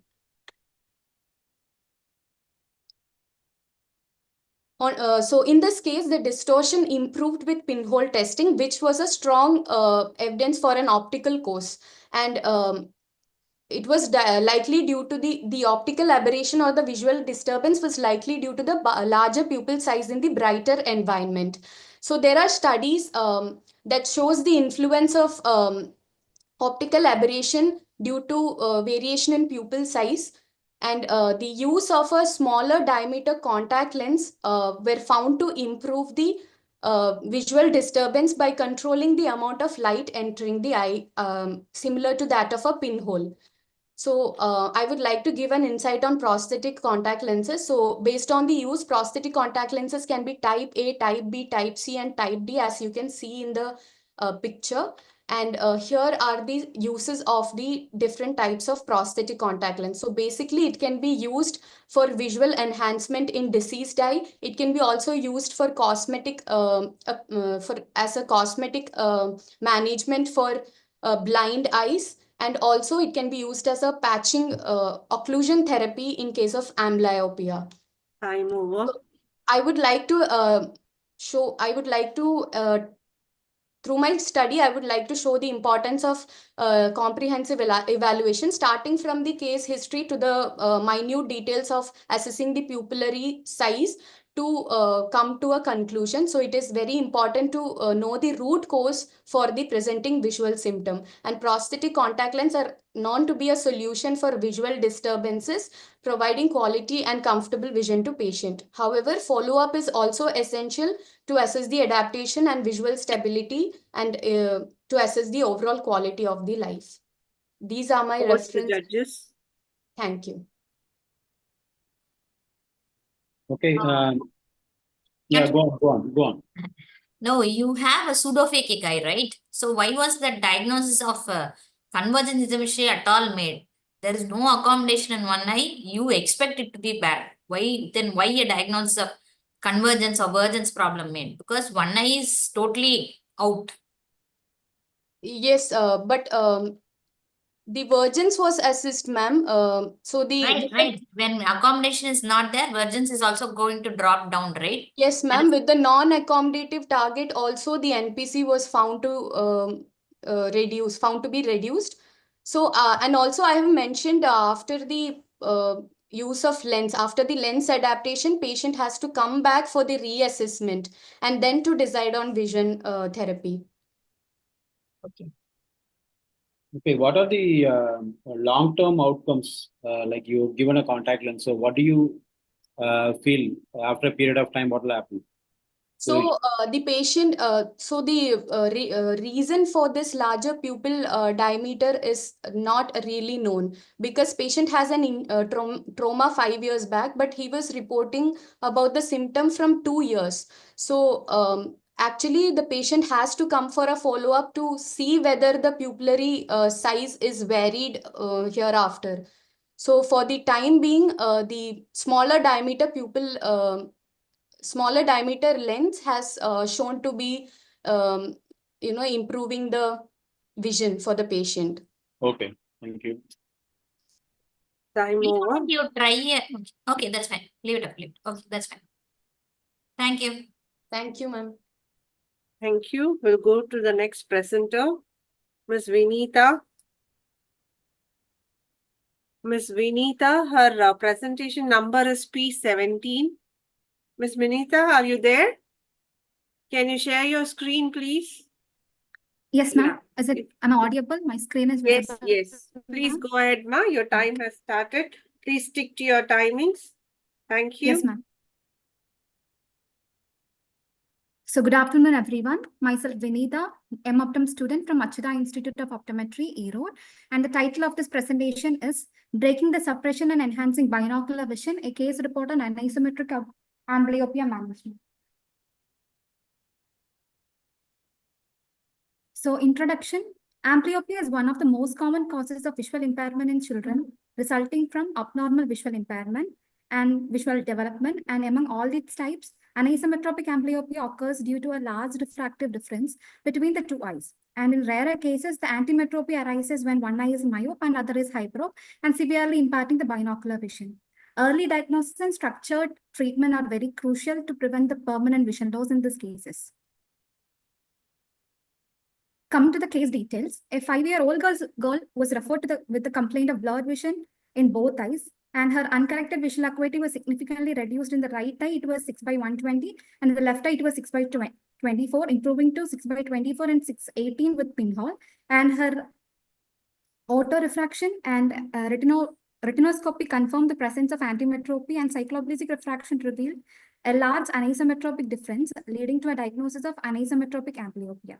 Also, we can see here that the additional tests, which includes the word for dot test and all, confirmed the fusion, and there was no complaints of diplopia. And the patient was prescribed with appropriate refractive correction and advised to follow up after 3 months. Initially, the patient was adapted well to the spectacles, and however, over the follow-ups, she developed alternate exotropia, likely due to imbalance in the refractive errors, and additionally, accommodator spasm was noted. And in the left eye, patching was started to stimulate the amblyopic eye, but this led to occlusion amblyopia, leading to a switch to alternate occlusion therapy. And then, despite these changes, the axial line monitoring was also showing progressive elongation of the myopic eye, and the stereopsis significantly improved from the initial 200 to 25 seconds of arc, with word for dot test improving from initial left suppression to fusion. Coming to the diagnosis, the final diagnosis confirmed the presence of anisometropic amblyopia, antimetropia, alternate exotropia, and accommodator spasm. And to address the occlusion amblyopia, we transitioned from the left eye patching to alternate occlusion therapy, and alongside the atropine therapy was also done for accommodative spasm, and this approach led to a stable vision recovery. Now, in this optical biometry, we can see here in the optical biometry, actually, it reveals the progressive axial elongation in the right eye and left eye, and necessitating close monitoring to prevent the excessive myopic progression. And coming to the management, the final treatment included atropine therapy, then alternate occlusion therapy, and an updated prescription. And then this strategy actually led to a significant vision improvement, with the patient achieving a stable vision of 6/9 in both eyes and enhances the stereopsis. Coming to the discussion part, this case actually aligns with many studies showing binocular instability and anisometropia. And there was initial patient had the fusion, but over the time, patient developed alternate exotropy. And this case actually highlights how anisometropic amblyopia can evolve over time, requiring the dynamic management strategies. Also, initially the patient was having fusion, but alternate occlusion, alternate exotropia was developed, and several studies also have explored the similar scenarios with the presented case, focusing on complexities of the amblyopia treatment. Coming to the conclusion. In the conclusion, actually, managing the anisometropic amblyopia presents several challenges, including refractive changes and potential development of conditions like alternate exotropia. And the early detection and intervention are very crucial, as initiating the treatment promptly can lead to significant improvements in visual acuity and stereopsis. However, the treatment may require long-term customized therapy. And the key takeaways that we have to include here is the importance of individualized treatment strategies and the need for ongoing assessment to adapt the changes during the therapy. Coming to the references, and before concluding, I would like to sincerely thank all my mentors and also my colleagues for their contributions. And the references listed there here provided further insights into the amblyopic management. And thank you all for your time and attention. Thank you. Thank you. Over to the judges. How did you come to the diagnosis of accommodative spasm? Because your dry and wet are the same, right? There's no indication that there is a spasm happening. Your dry and your cycloplegic were the same values. That was in the starting, ma'am. Starting, initially it was fine, but later actually she has come for 9 follow-up visits, and in the second and third follow-up, there was a change. So the axial length, there is an axial length consecutively changing, which confirms it is an axial myopia, but not an accommodative spasm. You have been showing a constant axial length change. So that correlates. Why should it be an accommodative spasm? Yes, ma'am. Initially, for starting few months, there was no much elongation changes, but there was a continuous changes in dry and wet and also in subjective refraction. So we have concluded that there was accommodative spasm. And then we have tried atropine therapy, and there was then constant changes. And then only that elongation and axial progression, everything started. So that's the reason. First we have mentioned, then later it was okay. Like accommodative spasm was resolved. No, how did you confirm? There is no confirmation for accommodative spasm is the point. Because you don't have any value supporting that accommodative spasm. Any accommodative values or anything like that. The one value that might support also is axial length, which says, okay, 4.5 to 6 increase, one almost 0.72 mm axial increase, which is okay, fine. It's right. It's going in the right track, or at least it is going in the increase in myopia track. She's a kid. The gradual increase in myopia after a correction and all happening. So where was the confirmation of accommodative spasm made, or which test confirmed it was accommodative spasm? Prem? Yeah, okay. So this, it affects your binocular vision also, like this antimetropia, what you said. So how is it going to be different from a standard anisometropic amblyopia? How is it going to be different? I didn't get your question, sir. Can you repeat the question, please? No, see, this antimetropia, whatever you said right now, it affects binocular vision as well, right?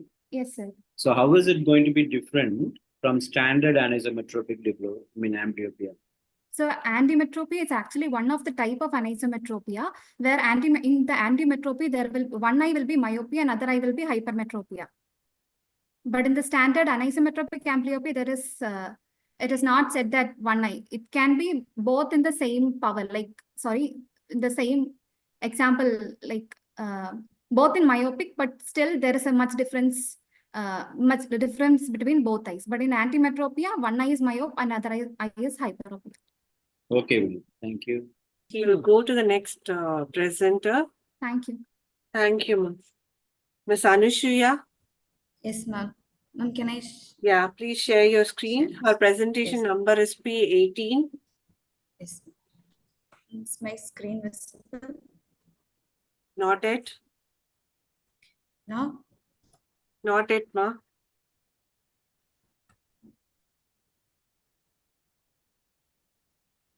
It is an old screen that's seen. Please share your screen, Miss Anushya. I am sharing my screen. Let me just try it once again.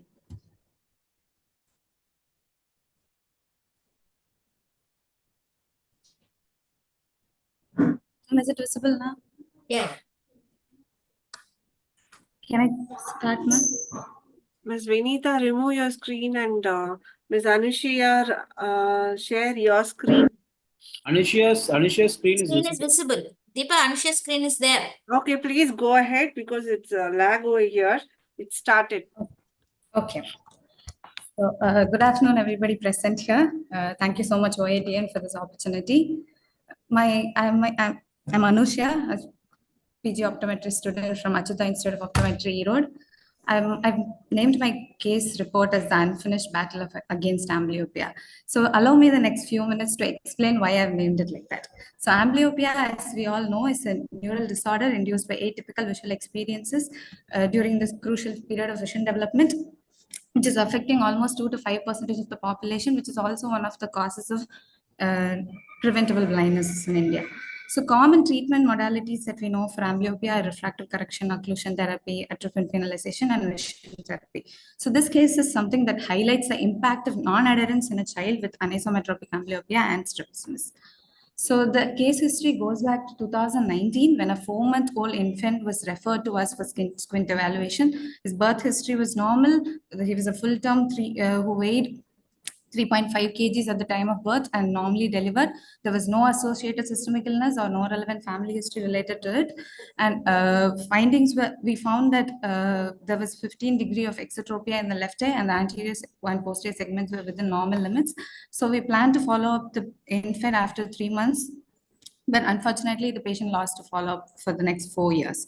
Surprisingly, in 2023, the same child was referred to us again from a school screening camp due to poor vision in the left eye.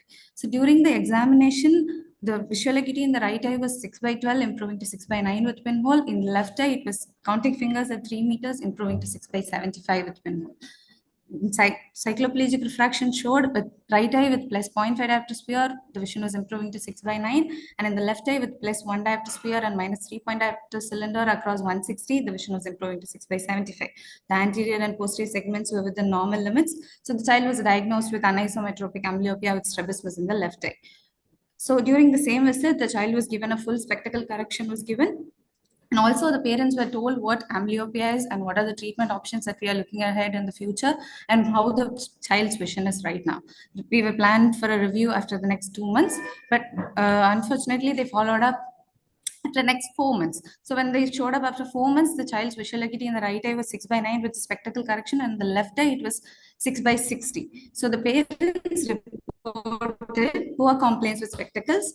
And also they have shifted to Ayurvedic treatment. They opted for Ayurveda treatment for the past 2 months. So that probably explains that not so significant improvement in vision in the left eye. So patching advice for the child for a minimum of 4 hours a day, plan for a review for the after next 2 months. They did show up for a follow-up in the next 2 months. The visual acuity remained the same.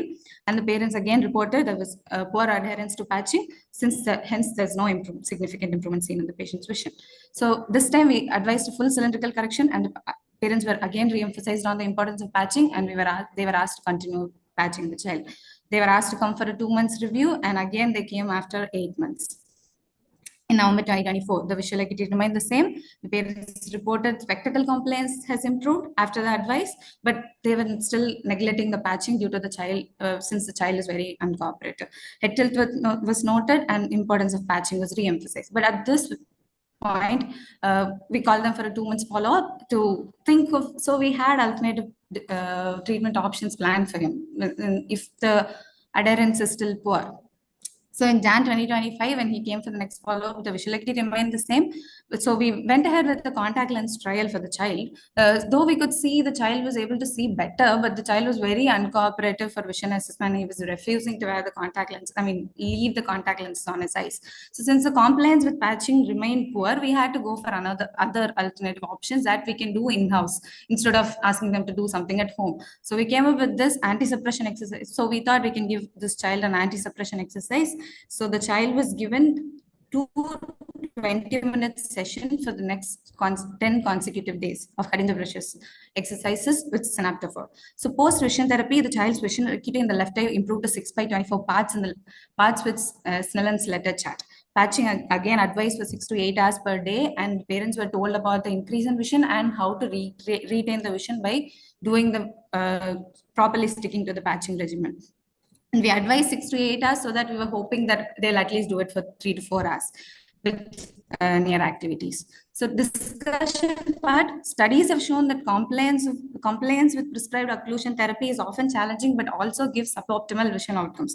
But in this case, a non-compliance with occlusion therapy leads to the delayed treatment response, also emphasizing the need for an alternative adaptive options for the child.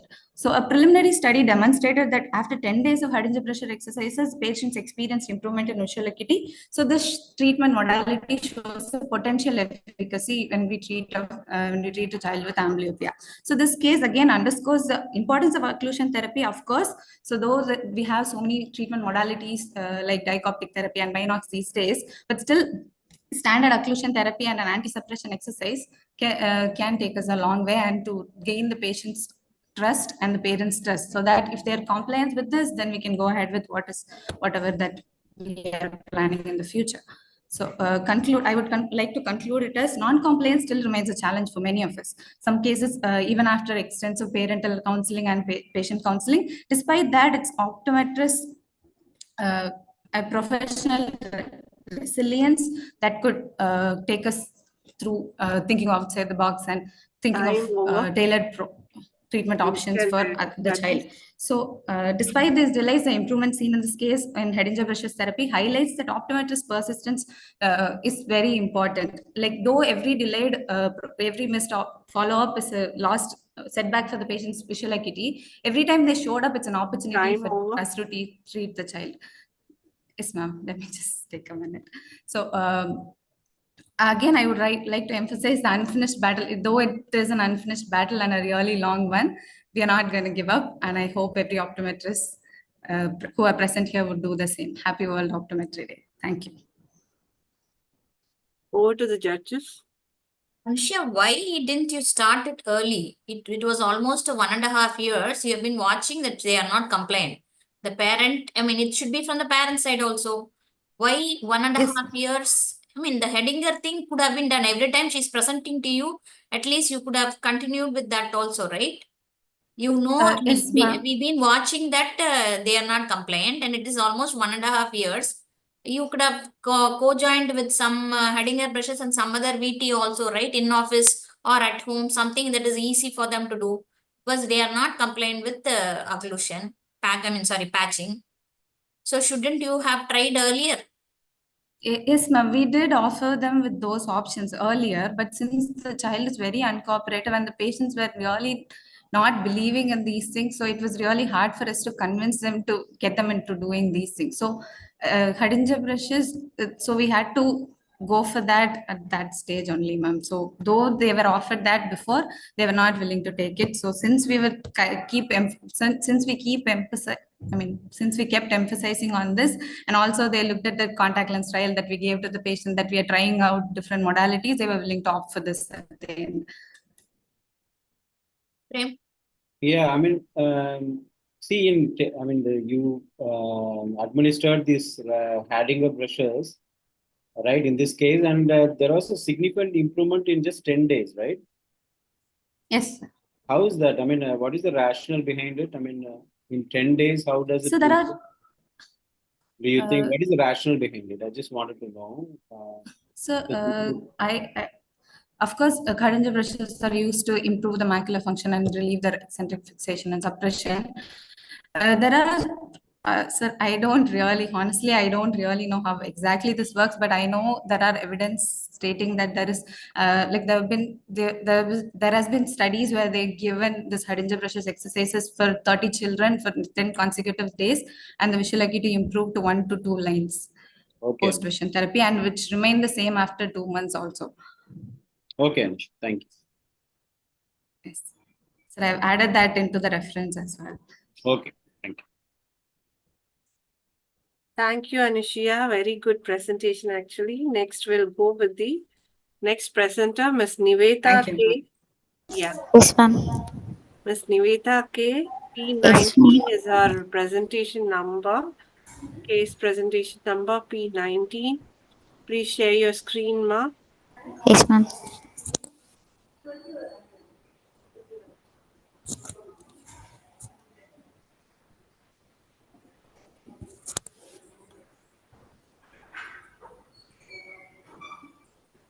All the best, Niveta. You can start. Thank you, ma'am. Ma'am, is my screen visible? Yeah, go ahead. Good afternoon to one and all present here.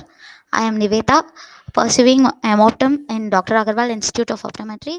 Today I am here to present a case on AURA, a integrated augmented reality with optic nerve sheath fenestration in idiopathic intracranial hypertension, under the guidance of Ms. Anshika Shah and Ms. Maheshwari Srinivasan, ma'am. Introduction. Idiopathic intracranial hypertension is a neurological disorder, elevated intracranial pressure, and there is no etiology, and in overweight female patients. The symptoms are double vision, tinnitus, fatigue, nausea, vomiting, loss of peripheral vision, shoulder and neck pain, temporal blindness, and headache. And if the patient is left untreated, it can cause a permanent vision loss. Optic nerve sheath fenestration is a surgical procedure, a small window that is created in optic sheath to reduce the intracranial pressure. This case report describes an unusual case of male patient with bilateral optic nerve sheath fenestration and how augmented reality based visual rehabilitation helps. Case history. A patient with 55 years old male, a businessman, reported with a complaint of gradual vision loss in for the past few months, and he has no other specific complaints, and his past ocular history was there is no use of spectacles and ocular surgery or trauma, and he is a known complaint patient of hypertension for the since 4 years, and he was under medication. The family history and allergic history was nil. On the ocular examination, the best corrected visual acuity for right eye is with plano is 2/60, and for left eye with plano is 1/60, and with the maximum add of plus 2.5, in right eye the vision improve up to N36 with a close working distance, and in left eye with plus 2.50 the vision was less than N36. On extraocular muscle examination, it in both eye it was full free painless, and intraocular pressure was in right eye it is 17 mmHg, and in left eye it is 24 mmHg. And in the anterior segment evaluation, upper lid, conjunctiva, cornea, anterior chamber was normal, and the pupils were round, reacting to light, no RAPD. And in lens, there was an early lens changes. On fundus examinations, both eye cup-disc ratio was 0.4, and the optic disc was empolar paler, irregular borders, and nasal fullness. And the foveal reflex was absent. In both eye, the blood vessels were abnormal and they had heavy crossings. In the left eye, the parafoveal telangiectasia was noted. In diagnostic, the OCT macular image of right eye shows within normal limit, and in the left eye, the parafoveal telangiectasia with scarring is noted. On the fundus photography, showed the optic disc paler and evidence of pre-surgical decompressions, and in left eye, the evidence of parafoveal telangiectasia with scarring is noted. And an MRI brain and orbit showed evidence of raised intraocular pressure, such as posterior flattening of the globe and optic nerve toxicity without space occupying lesions or venous sinus thrombosis. And the diagnosis was idiopathic intracranial pressure and status post optic nerve sheath fenestration. And the patient was advised for low vision trial. In the management of low vision department, the first, as of all we know, the in low vision, the need of the patient should be satisfied. Here, the need of the patient is want to be independent and use his laptop with ease. Several low vision trials was given. In trial 1, the CTV binocular telescope was given. It enhanced the visual acuity of the patient up to 636. And in trial 2, higher power binocular telescope was given. In that, it enhanced visual acuity up to 6/18. In trial 3, it was given for near the portable digital video magnifier. It enhanced the visual acuity for near up to N6, but the patient was not satisfied because he has to use different aids for different working distance. In the trial 4, we suggested Aura augmented reality assistive device. It enhanced the visual acuity up to 6/9 for distance and for intermediate and for near up to N6 with satisfactory comfort at working distance. Since his requirements was to get clear vision at all working distance with a single device, he preferred trial 4. This is an Aura image. Discussion. Smith et al. In 2020 report the optic nerve sheath fenestration result in long-term stabilization or improvement of vision in 72% of cases. Here vision did not recover to normal, but the low vision rehabilitation was instrumental. Or India's first indigenous low vision augmented reality device provide tremendous improvement in near and distance vision as it employs real-time image processing to improve contrast magnification, allowing for improved object localization and reading skills. There were 2 case reports about Aura. It empowers individual with low vision, restoring independence in daily life, education and work, ensuring accessibility, awareness of technology, enhancing the quality of life for those in need. eSight is a similar device like Aura in abroad, providing an enhanced vision assistance such as integration of surgical treatment coupled with technology rehabilitation, provides an example of multidisciplinary effort necessary for maximizing visual result in extreme IIH case. Conclusion. As of this, we conclude this Time case over. under Time over. 1 minute. This case underscores the importance of early diagnosis and immediate optic nerve sheath fenestration in IH patients with severe progressive visual loss. It also underscores the novel role of augmented reality assistive device such as Aura in improving residual vision and quality of life. The integration of cut-edging assistive technology into clinical practice has the potential to revolutionize and rehabilitate strategy for patients with non-progressive optic neuropathies. And these are my reference. I would like to Over to the judges, please. What does this Aura do? Tell me. Ma'am, Aura enhances patient's vision, ma'am. It is basically, ma'am, in Your Aura, it is patient a has foveal telangiectasia. He has a nerve sheath problem. A nerve sheath problem decompression has been done. So let's assume that it has only a 80% chance of coming back to normal. You have a foveal telangiectasia. How did the vision jump to 6/9 and 6, which is very surprising? So ma'am, just explain us. Aura is a instrument equipped with augmented reality powered by dual high resolution, ma'am. It has 2 cameras, ma'am. First camera is helpful in wider field of vision, ma'am, and second camera is useful in zoom in and zoom out of images in narrow field of vision, making it focus in all working distance, ma'am. Right, but 6/9 with the foveal telangiectasia. Yes, ma'am. The patient has improved up to 6/9, ma'am. We tried 6/6 Right, also, and ma'am. N6. That is also a foveal telangiectasia. And that too, the age of the patient is around 55 plus, 55, right? ma'am. Yes, ma'am. Surprising. Prem? Yeah, I mean, why is this Aura preferred over other telescopes, other digital magnifiers? Sir, patient want to use his laptop, sir. So he doesn't feel comfortable with other trials we have given, sir. He has to use different aids at all working distances. So we preferred Aura so that he can use distance near and intermediate zone, sir. Okay, so you can adjust the distance accordingly, is it? Yes, sir. To the task which the patient is doing. Yes, sir. So what are the limitations of this device? Sir, in higher magnification, the stability will be lost, sir. If the patient is trying to focus more, the stability can be lost, sir. It is basically connected with Android device, sir. In that device, we have an option of magnification, sir. So to the maximum magnification, the stability is reducing, sir. Time over. Okay, thank you. Thank you, sir. Thank you. Thank you, ma'am.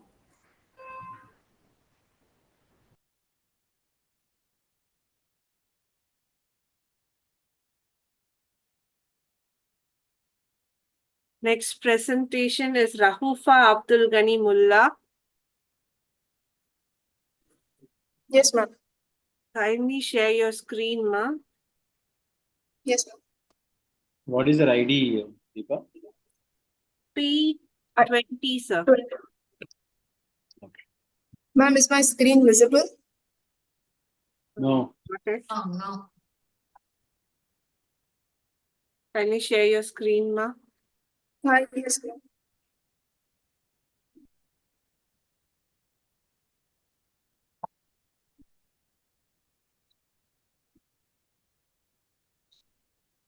Ma'am, is it visible now? No. Not yet, ma.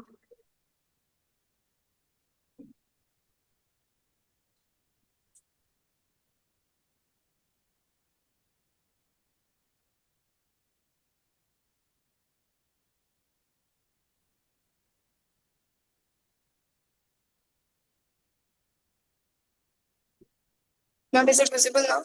No, ma.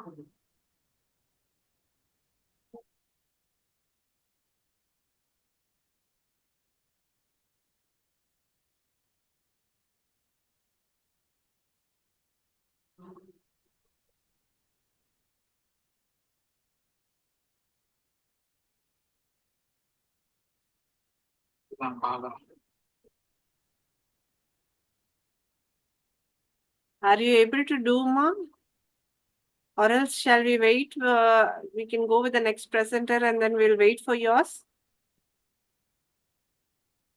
Ms. Rahufa, if your screen is not sharing now, can you wait? We can finish the next presenter and then go with you. Ms. Rahufa. I think she is logged out. She's not there. Okay, She came. join. Yes, she came. Yes, join, ma'am. Ms. Rahufa, are you able to share your screen or else shall we wait or something? She's on mute. Rahufa, can Ma'am, you? I'm trying to share the screen, ma'am, but it's... Can I go with the next presenter so that you can wait or so? If it's, is that okay for you? Judges, you kindly please tell me Yeah, what. you go ahead. Let's Go to the next one. try Now it. go to the next one. Okay, next presenter, Mr. Kribanandan. Ms. Rahufa, kindly hold with us. Mr. Kribanandan. Yes, ma'am. The Yes, ma'am. presentation number is P23. Mr. Kribanandan, please share Yes, your ma'am. screen P23. Yes, ma'am. Now my screen is visible, ma'am. Not yet.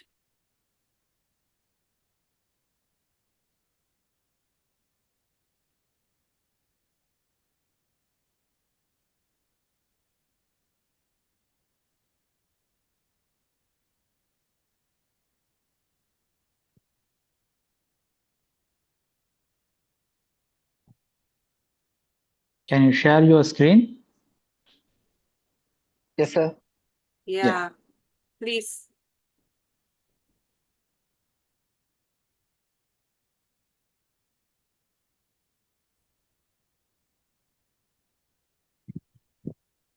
All the best, Mr. Kribanandan. Kindly start. Thank you, ma'am. Good afternoon, ma'am. Good afternoon, sir. Good afternoon, presenters. I'm Kribanandan.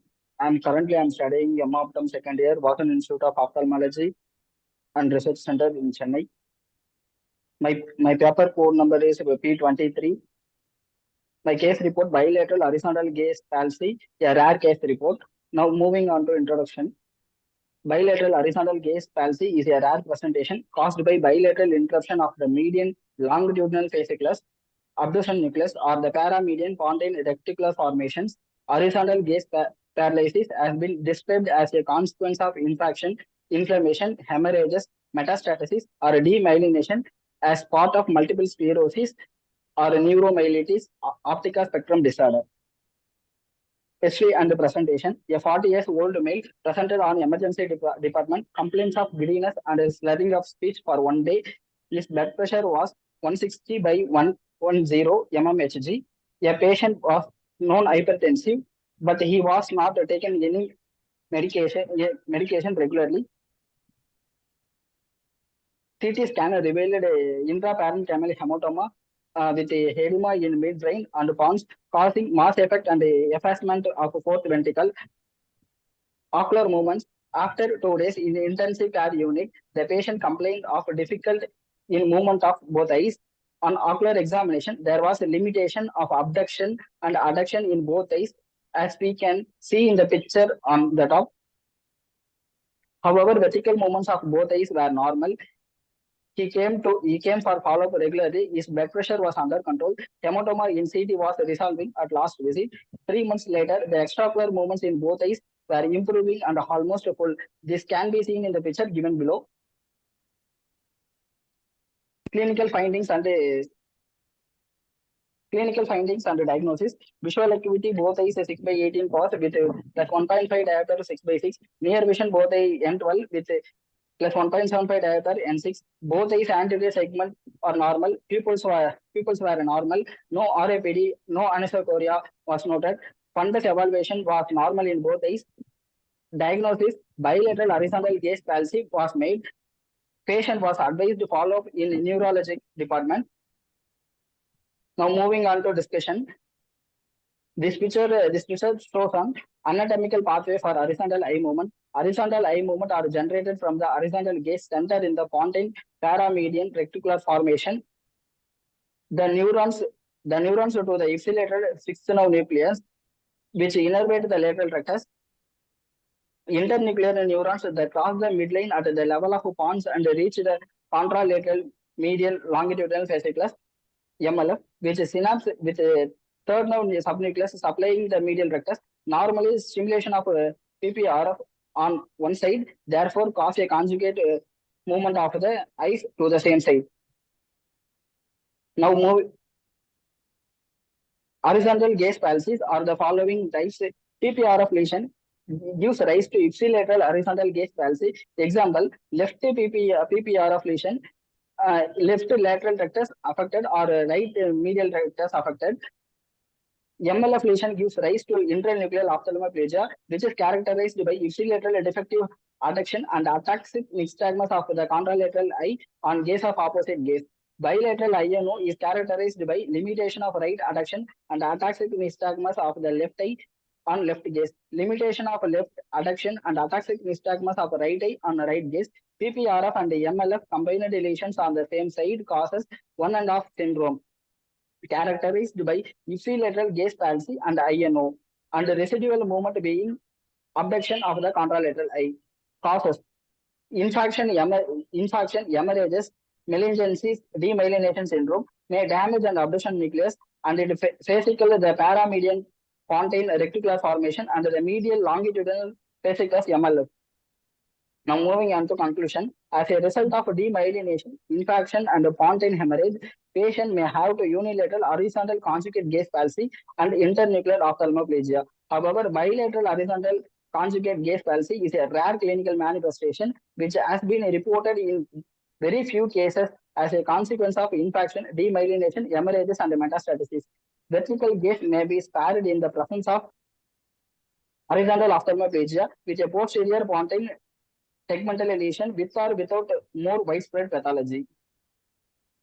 Mr. Girubanandam, your slide is not visible.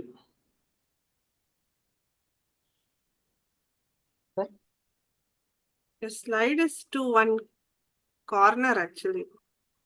I think he's presenting from phone, so I think it's not syncing. No, sir. It's not visible.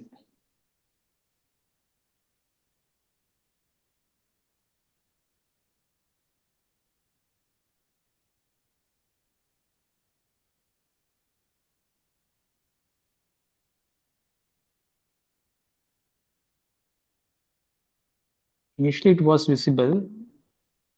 Yes, sir.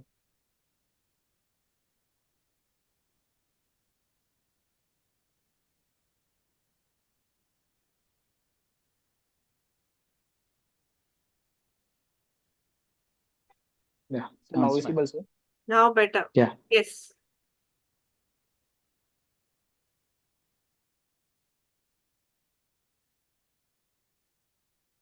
This slide shows on similar studies. Mehla et al. Reported 2 cases of bilateral internuclear ophthalmoplegia transforming into bilateral horizontal gaze paralysis with a single T2 enhancing lesions in the same location with the same morphology as our case series. They suggest MS as a probable diagnosis. Now moving on to references. This slide shows on the references. Time Thank you, moved sir. long back. Thank you, sir.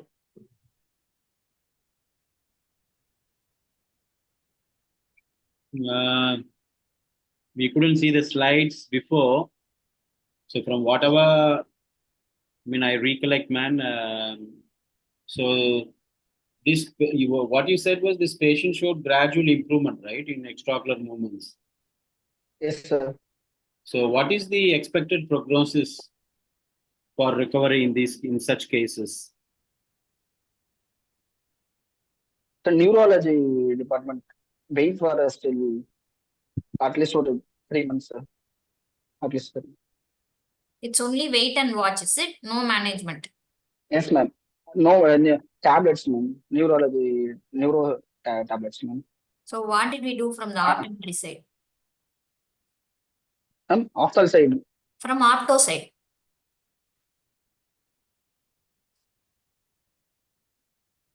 No, ma'am. We will not be able to manage it anyway, right? Yes, ma'am. Yes, ma'am. Okay. Thank you. Thank you. Thank you, Mr. Kripanandan. Thank you, ma'am. Mr. Naveen Kumar. Is Mr. Naveen Kumar is Yes, it? ma'am. Yes, Please ma'am. connect yourself. Please Yeah, okay. share your screen.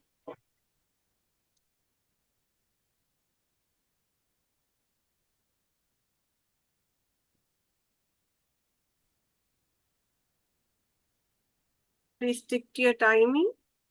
Kindly present yourself. All the best, Am Mr. I, Naveen. yes, ma'am. Am I audible? Yes, yes. Good afternoon, everyone. My name is Naveen Kumar, and I'm here to present a case report on bilateral papilledema, a challenging condition in diagnosis and management in community. These are the abbreviation I have used in the upcoming slides. Papilledema is a case where there is optic disc swelling due to increased intracranial pressure. It is bilateral case and differential diagnosis includes CRVO, optic neuritis, ischemic optic neuropathy. The risk factors of papilledema includes obesity and frequently affects middle-aged women. Papilledema is diagnosed with the help of MRI and orbit. So this is the case presentation. So community outreach camp was conducted at Perumbakam, Chennai on 16th February. A 22-year-old female came for second opinion. She was previously diagnosed with the papilledema and had a complaint of progressive loss of vision in both the eyes. Here, her chief complaint were bilateral loss of vision associated with intermittent headache, worsening in the morning, and while lying down, she had occasional nausea, had vision 6/9 vision in both the eyes. Her anterior segment was within normal limits, and the intraocular pressure was 10 mm Hg in the both eyes. Posterior segment evaluation with non-mydriatic fundus showed bilateral disc swelling with blood margins. So management at community outreach campus. So further, she was referred to the base hospital. She was counseled about the status of ocular condition and the reason for referral to base hospital. Appointments were fixed and follow-up calls were made to make sure that the patient visit the hospital. A pickup transportation was arranged for her to help. So this is the case details at the hospital.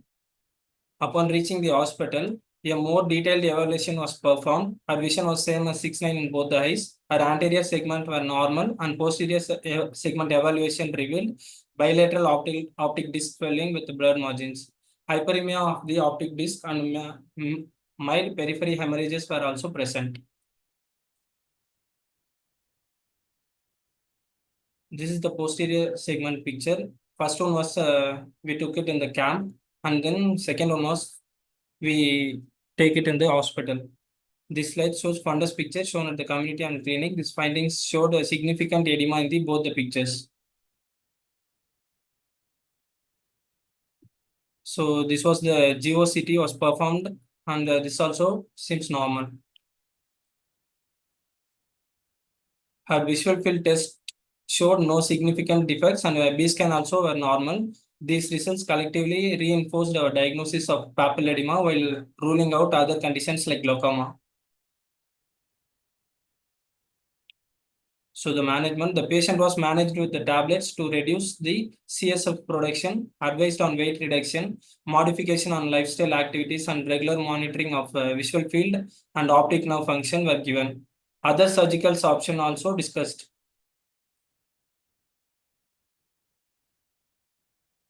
So the discussion, this case of papilledema referred at community outreach camp. Comprehensive eye examination at community service helped in improving the ocular status of the patient. Improving outreach service increase the accessibility and also helps in prevention of avoidable blindness. A effective referral service similar to this case is essential to manage several ocular conditions and also improve referral complaints among the adults. Papilledema is a serious condition where common symptoms like headache, nausea, the risk factors primarily associated with obesity and middle-aged women. Increased ICP with edematous disc leads to poor diagnosis. So risk factors and symptoms like this can be easily missed out. So early detection is necessary and regular monitoring of posterior segment will help in the managing this condition. Implementing comprehensive eye examination at community setups. The role of optometrists on knowing about the common symptoms and ability to perform fundus examination is very important. So the conclusion, this case highlights the importance of community outreach, yes, structured referral process and detailed hospital-based diagnostics. In this case, the patient wants second opinion, so it is always important for better understanding and management, which builds the trust among the eye care providers. As optometrists, we must recognize the papilledema as an ocular emergency that requires urgent neuroimaging and careful differentiation from pseudopapilledema. Continuous monitoring and early referral can make all the difference in preserving patient's vision. Thank you. Over to the judges. One thing is great work that you could pick up a papilledema in a community optometry setup. What else could you have thought of when the patient complained of the headache, that too which increases in the morning? What could have been, unless and until you did the fundus, what could you have thought of? What could have been the potential differential diagnosis if the patient complains of a headache, that too on waking up in the morning? Simple headache, simple ones. Let's not go to papilledema. Simple, simpler like due to the diagnosis. Yeah.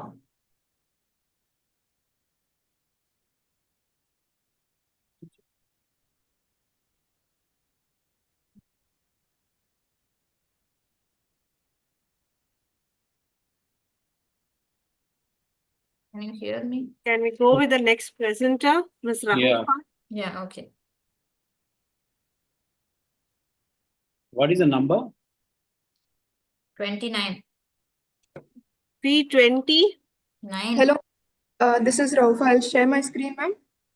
Yeah, So please. Naveen's number is what? 29. O29.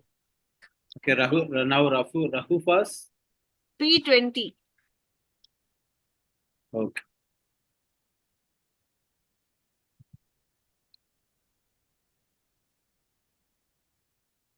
Ms. Rahupa, please share your screen, ma.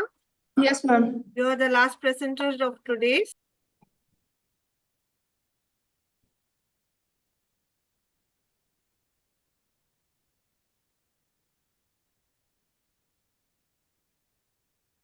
Ma'am, is my screen visible?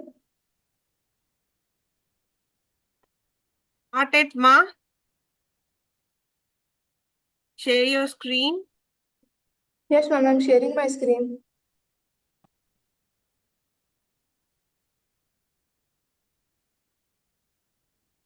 Is it visible now, ma'am? Yeah. Okay. Yes, So- all the best. Continue. My name is Rahufa Mullah, a Master of Optometry student from the Shankar Nethralaya Academy. Would be delighted to present my case report on the role of scleral lenses in managing limbal stem cell deficiency in vernal keratoconjunctivitis, which was done under the guidance of Ms. Madhumati S. These are my abbreviations. So vernal keratoconjunctivitis is a chronic allergic inflammatory condition primarily affecting the ocular surface characterized by persistent symptoms like ocular redness and itching, associated with corneal abnormalities including punctal keratitis, shield ulcers, corneal scarring, ectasia, pannus formation, and peripheral neovascularization. In some rare and prolonged cases, BKC may cause significant ocular surface damage such as conjunctivalization of the cornea. So the pathophysiology of the VKC goes as follows, where there is activation of the inflammatory cells which release the toxic substances which damage the limbal epithelial stem cells. Depending upon the extent of this damage, the LACD can be partial or complete. Disruption of the epithelial irregularities, neovascularization, stromal scarring, and ulceration will be possible. So LACD and VKC occur due to two main mechanism, which is due to decreased LESA function caused by insufficient stromal support or due to a direct destruction. So moving into the case report, a 44-year-old male had come with a complaint of diminution of vision in both the eyes with increased redness and irritation, which had worsened since last 1 year, with the ocular history revealing PKC for the past 20 to 25 years. There was mucous membrane graft done in the right eye, followed by amniotic membrane transplant. There was also a history of steroid-induced cataract, which was surgically corrected. He was also on ocular medications, which were antibiotics, steroids, as well as ocular lubricants. And there was no family history of ocular conditions. Along with his general history was good, and he was not aware of any allergy. So clinical findings showed that his unaided distance vision was 6 by 24 for both the eyes, with N24 and N18 in the right eye and left eye respectively. His corneal reflex was dull, so his subjective reflection was plano with +3 add showed an improvement to N8 only in the left eye. His pupil examination showed abnormal size and shape with slow tonic reaction to light and near.